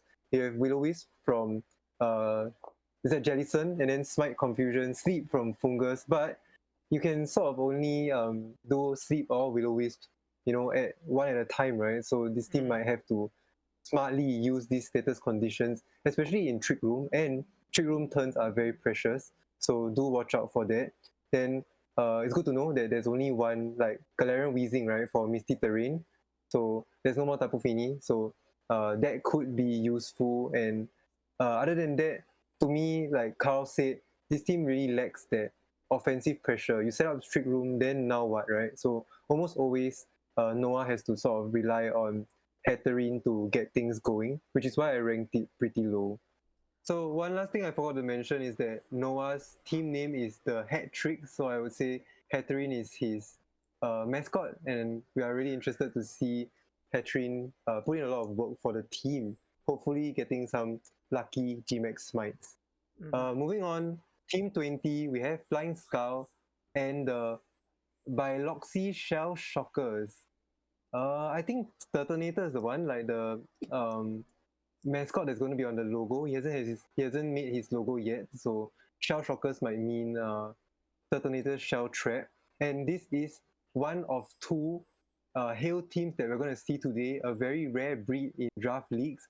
And I think this is a very good Hail team that covers the weaknesses of Ninetales and Sandslash very well. I think the S tier pick of Blastoise is also very cool, going in pick number 20 for Flying Skull. What do you think, Carter? I think it's fine. I think Ninetales Sandslash is, when it gets to do its thing, is very powerful. I also think it's pretty easily broken up, and that's one of the big concerns I have for it. You also don't have like I think one of the other big things is like you have a lot of not a ton, but you also take a ton of damage back from opposing blizzards if you do set the hail. Things like Flygon and Tangrowth don't really appreciate seeing blizzard on the other side, which if your opponent's anticipating hail can just spec on. You have redirection, so you can do shell smash things with Blastoise, so you are able to fully utilize it. You also have Intimidate and Double Fake Out here, it looks like. So I think this seems fine. I'm anticipating this team to do pretty okay. I'm interested in seeing what tricks they're going to be able to pull that I'm not seeing at surface value here. I kind of think it's the same way. It's like you have good tools. Hail's really cool as a weather. It's very underutilized. Ice types are very powerful.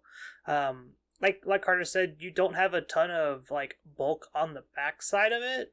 Outside of like things like Tangrowth and like Turtonator and Dusknoir kind of just like taking a couple of hits there.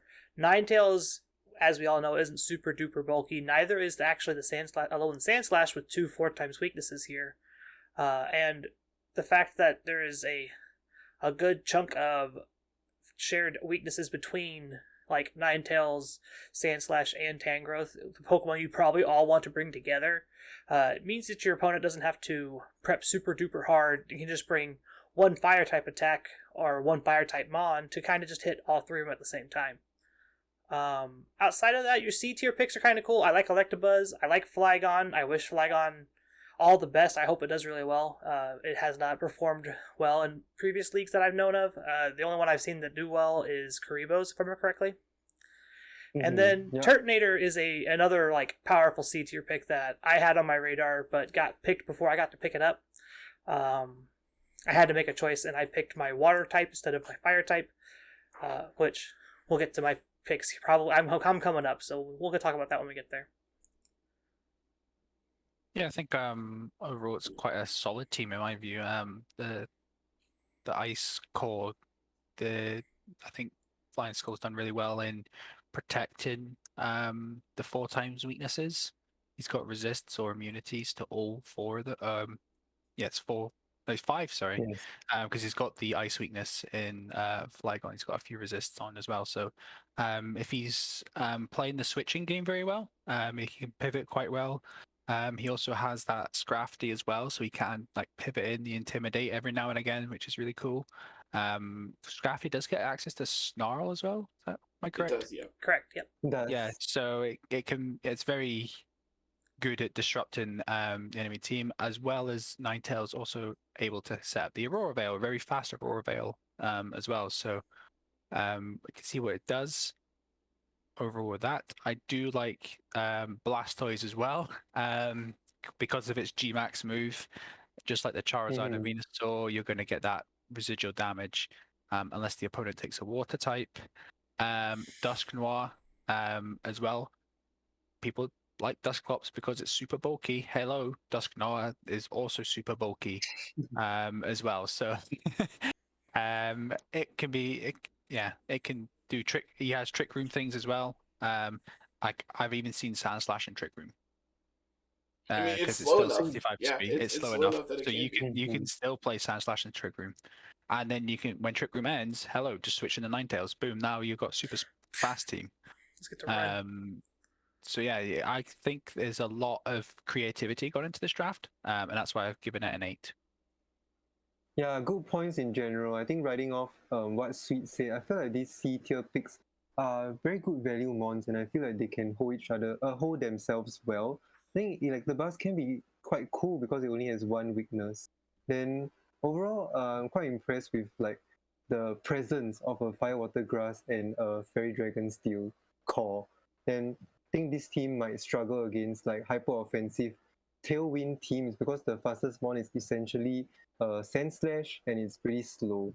Then one last thing to note is that there are quite a lot of 4x weaknesses that you see on the screen, but this is not the end of it. We're going to see more teams with way more 4x weaknesses in the other draft, in the guard draft, so do look out for it.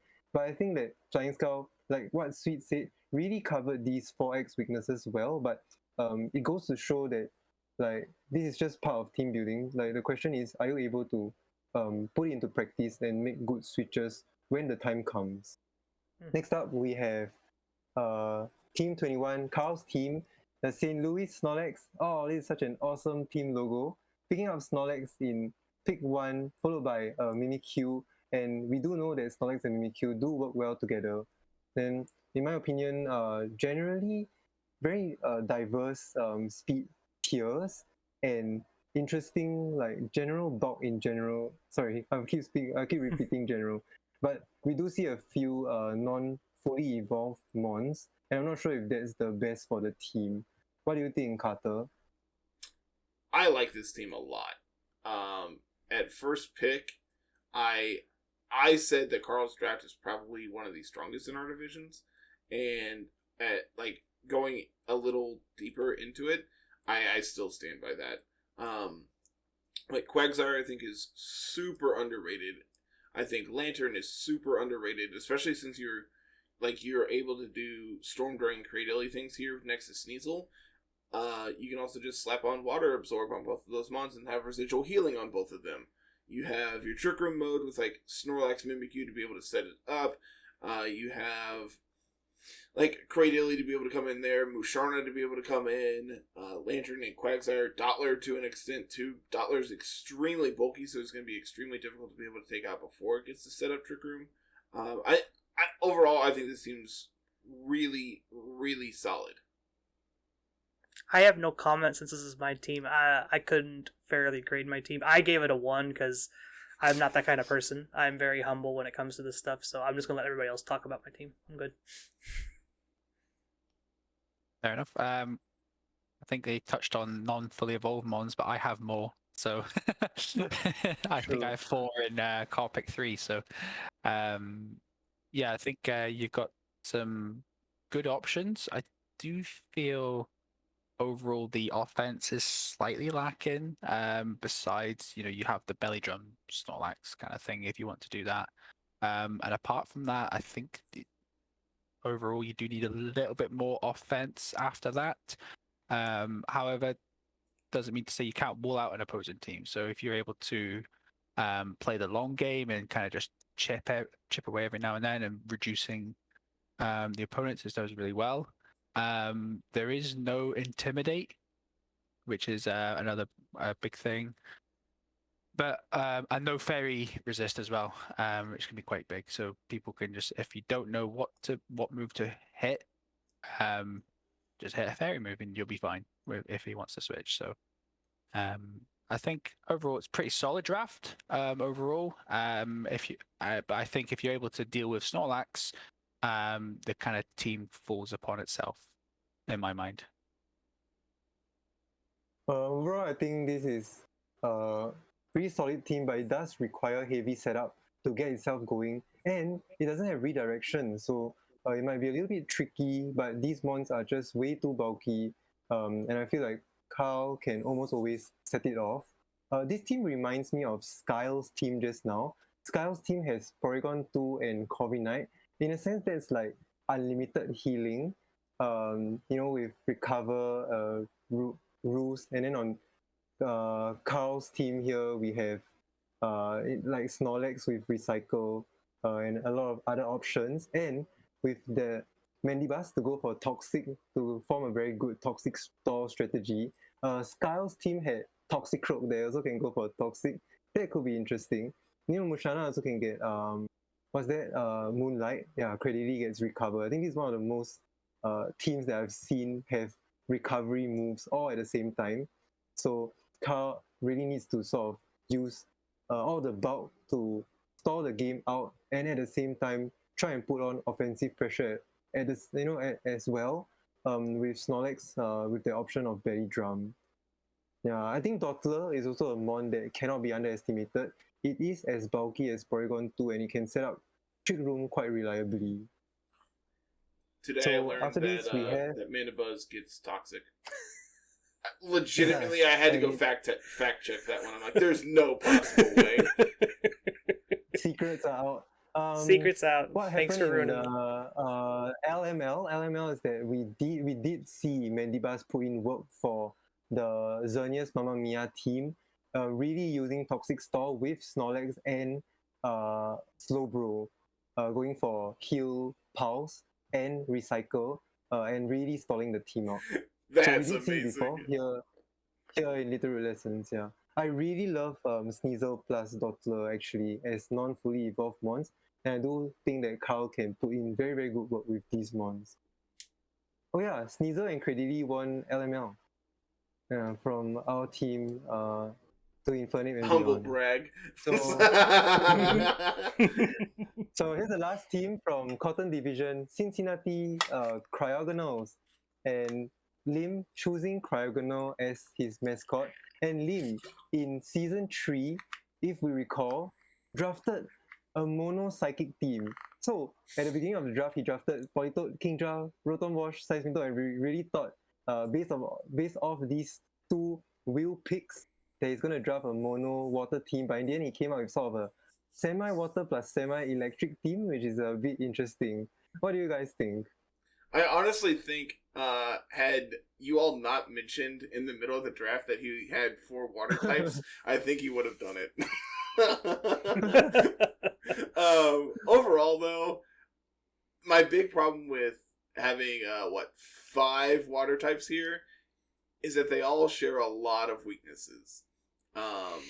You see here they have 4 weaknesses to grass and 4 to, is that poison? No.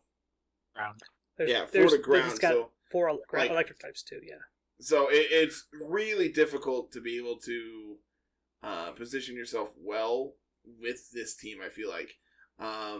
Granted, you can take Steel Spikes all day because basically everything on your team resisted. But overall, I really wanted to put 7.8 out of 10 just for the meme, but I had to be real with myself, and I think this is like a solid 5. Yeah, it's the big issue is like you have so many common types, and it's not like Psychic. So Psychic is only weak to like Bug and Dark and Ghost, Cool. which those aren't like Bug's not super duper common. You don't have to worry about that one, and you can see Dark and Ghost type moves coming a mile away. One of the favorite things that the Pokemon Company loves to do is give Fire, Water, Electric, and Grass type moves to almost every Pokemon that don't need them. Same thing with like random ground coverage. So preparing for this team is going to be fairly easy to do because there's a lot of incidental like energy balls on random Pokemon and stomping tantrums and things like that. So your opponent's going to be pretty easily just like, oh, I just have to put a grass type move on this one and a ground type move on this one and pack some water resists and I'm fine. That's why it's at a 5 for me. It's just, it's cool that you're drafted to most of these rain synergies and water Pokemon. If you were going to do that, I would have just stuck with the water theme instead of pivoting and opening yourself up to a second weakness type in ground.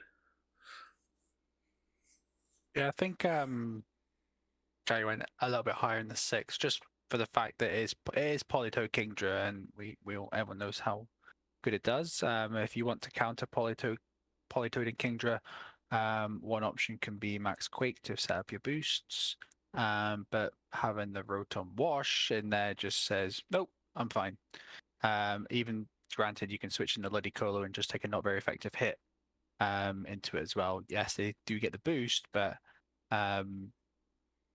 you can sort it out with maybe physical attacks from other Pokemon as well.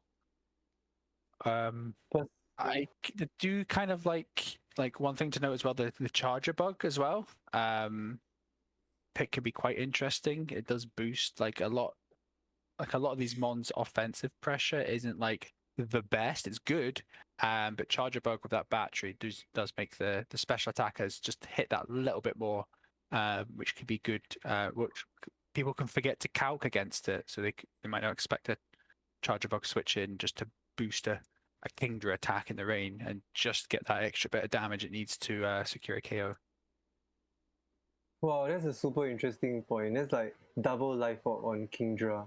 Yeah, it's very rare, and I think it seems to be very effective. My opinions are these triple Swift Swim users might make it tough for opponents to prepare for, because you have to prepare for ground, dragon, and grass type moves at the same time, coming your way at ×2 speed. Then Bolton's competitive might also be interesting to discourage opponents from just bringing Intimidate. One thing I like to say about mono type drafts, granted that this is like a sort of a double type draft, right? Is that there's like, it's very interesting. It's like a gym leader conundrum. It's like if you bring a balanced team against the gym leader, and if he takes out one of your important walls, then these water types can sort of run through your team. So going up against Lim, you really have to be careful and prepare multiple moves as a form of backup to try and win the game. If not, these water types or mono electric types can just run through you. Mm-hmm. Yeah, so with that, we've reached the end. You guys have anything to... Oh yeah, so for Carl, you can move on to PR Summary Cotton. Mm-hmm. And here we do see all the rankings, all the final ratings in order. So we see G-Beats with the highest score all the way down to Lim. A lot of 7s in there. A lot of 7s. But I think that's like to be expected. Yeah, like this is a very bell curve-esque, which is nice. That's what it should be, I feel like. This is a very good bell curve. What are you guys' favorite teams from this Cotton division? No, minus your own teams. Oh yeah, I was not gonna pick mine. I rated Cyanides is very high. It's really cool as the just like all the combos, but if I did have to pick one that I really like the most, I do like G-Bits' team the most. I'm not the biggest fan of weather teams in draft leagues, but I feel like if there was one that's going to do well, it's probably going to be this one. See, I think personally, I think personally, I guess. Sorry. One more time. I think Cyanide's team just having so many diverse threats does make it a big thing that you do have to prep for, and as a fan of that in these types of leagues, I think it's really hard to be able to prep for everything, and if you prep for the wrong thing, you're gonna get got. Mm-hmm. Yeah, I'm gonna I go. just wanted to say that. I just want to say that I guess all of us are just afraid of like Venusaur in Sun, right? It's just so oppressive. With a lot of mind games. All the way in turn one, like yeah, Venu Ko no skill, but this time it might be Venu Tails no skill. Yeah, I'm gonna go with Grubby. It's the team I've played. Like my highest score in this division was an 8, and Grubby was ranked the lowest. So I want her to do really well. And Got to get prove you that guys wrong. underdog syndrome going. Yeah. It's Nice. actually, now that you say that, it is weird that you have your highest rating is an 8. And say, I know I had a couple 9s. Evan had a couple 10s. Mm-hmm. I have a few 9s in the next division, but I think like with my I didn't give anyone a 10. I didn't feel like this was like the I don't think we perfect did draft either. team. Yeah, I know I didn't give anybody a 10. Because I but feel like a 10 we'll see. is, this team is guaranteed to do exceptional, regardless of Yeah. who's piloting it. But you'll see in the next division, I've got a couple of 9s that are really strong, really good drafts, in my opinion. So look forward to seeing them. Nice. So with that, let's move on to the guard division. I'm very excited to show this as usual. This is like so amazing because you get to see the similarities between both drafts, and if you scroll down, you get to see which mons were left behind, and that is very mind blowing. Look at Clefairy in S tier. Yeah. It's Oh my crazy to me God. that Conkelder, which is a mon that we shifted up a lot, is just unpicked. Which Yeah. I understand, but at the same time, I think is criminally underrated. I think part of the Conkeldurr being left on the table is just like fighting types aren't that powerful Mm-hmm. in Dynamax formats, just because they nerfed the strongest max Milk you get is base 95, whereas you look at Max Geyser, that's 140. That's a huge difference, no matter whether it's coming off of a base 150 attack stat or a base 97 special attack stat. The water type move is going to be better off anyway. I'm curious if you want to keep scrolling here for me. What yeah, no Chansey Shuckle in either division. Neither of them were picked up in. Which, that's what we wanted. Yeah. We set that up that way so no one would draft that. No Gengar. That's interesting. Honestly, talking with Tim, I debated taking Gengar instead of Alakazam. I'm interested in these bees. No Obama Snow. Ask me how surprised I am. No Cloyster. Your boy Cloyster got left God, on the I love bench. Cloyster, man. Yeah, Fletch Ender, like I mentioned, for Henry is on that table still, so if they wanted to switch into that, they could. What about these C's? Yeah, what's interesting for Bunch of Cs. what would be interesting for C's would be the mons that are picked, because these are mons that people kind of find value in, right? Because they sort of have to dig deep and then pick up some C tiers that are worth 10 points to try and round out the team, yet still provide a lot of support for the team or offensive pressure from the other spectrum. Mm-hmm. Like you can see that Electabuzz was picked for both. That's interesting. Dragcloak as well. So some of these NFE mons, Charjabug, I think Dottler as well. Yeah, Dottler's below. Then people find a lot of value in them. Mr. Mime, Kanto, not just the Galarian one, but the Cantonian Mr. Mime as well. Scyther, yeah. It's interesting. Yeah, this is sweet. This is a lot of data to be able to absorb and go through and balance things for next season too. Yeah, like getting to see all this stuff helps us balance it for next time. It's gonna be great. Okay. So, before we get out of here, closing thoughts from either of you. Anything you want to touch on the way out? Nope. I'm good. Radio silence. For me, just very interesting drafts in general. I feel like just take our opinions with a pinch of salt. There are some things that we might have overlooked, even with four or pairs of underlooked, you eyes. know? Yeah. Yeah, so Mhm. even with 4 pairs of eyes, so like if you think that your draft deserves to be a higher rating, then prove it to us. Show us what you can do during the regular season. So good luck and have fun to all of you, all of the coaches for your matches. Evan, are you going to be doing like weekly recaps like you had been for the multi-draft league? Yeah, but I think I will, and I am trying to set up the. I'm trying to set up the spreadsheet to be able to do that easily. So I would need everyone to sort of let me know the 6 months you brought, and then the 4 months you led with for each game, and then we should be able to get very nice stats in terms of usage throughout the whole draft, the whole league. Yeah. Have to write things down and take notes, making me work hard. I will make you a spreadsheet, Carl. And by that I mean Evan will make you a spreadsheet. I guess you can make things easier by recording your match, since a lot of us have the capabilities of doing that. So you don't have to I was write going to things stream down. them anyway, so Yeah. Yeah. It's gonna be I may very not put them on the exciting. YouTube, but I'm definitely going to stream them. See, I'm the opposite. I'm probably going to record them, but may not stream them. So, Swede, final thoughts.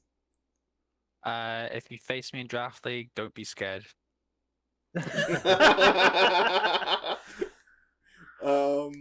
Carl? I'm excited. I am ready to just play with Snorlax and everything else I drafted and see how far we get. Definitely was not looking to draft the best team in the world, just looking to draft what I like to play with. I completely understand. I am very, very excited to get back to Draft League. It has been far too long, in my opinion. It is honestly one of the true highlights for me every season is just getting to not only draft, but actually get to play the games and just explore mons that not only I haven't ever played with before, but mons that in the future I will be able to reminisce and talk about for years to come. Yep. So, that being said, Evan, you were saying? I just wanted to say, riding off of what you said, that even in these power rankings, we did have so many other stories, right, from Littleroot lessons. Like the teams reminded us of these stories that we can talk about. So it's very interesting to see how things play out. Then one last thing I want to say is that there are so many teams with similar pairs of mons, and it'll be quite exciting to see their journeys move on in both divisions, right, when they go their separate ways, to see how far these similar teams can go. Yeah.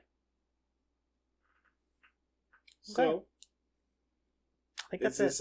Is this time for the outro? Yeah, let's get out of here, bud. Cool. So, as always, everyone, make sure you like, comment, subscribe. This has been a slog more than I was actually anticipating, but way, way smoother than I also anticipated. So, thank you once again, Carl, Swede, and Evan for joining us tonight. It has been an absolute blast. And make sure you go and follow them on their socials as well. Swede does not have Twitter because he's an old man. Evan, you can find him at EvanSmokeVGC. Is that right? Okay. I know Swede is on Twitch. Swede_PS4. Evan, again, is EvanSmokeVGC there as well. Mm-hmm. Cool. You can find us on Twitter as well, at LR Lessons, myself at Mr. Missouri25, Carl's at MusicalVGC. We're on Twitch as well. You can find us at Mr. Missouri25 and at Musical. You can always join our community Discord. That is down in the show notes as always.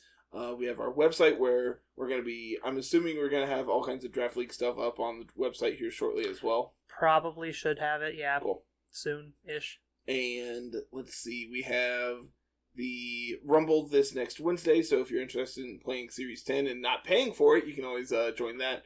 Make sure you sign up in the Discord. That's where all of our events are. I think that's everything. I think you hit them all. Cool. That is going to be it, everyone. Thank you so much for joining us this week, and we will be back next week with some more Littleroot lessons. Have a good one. Peace.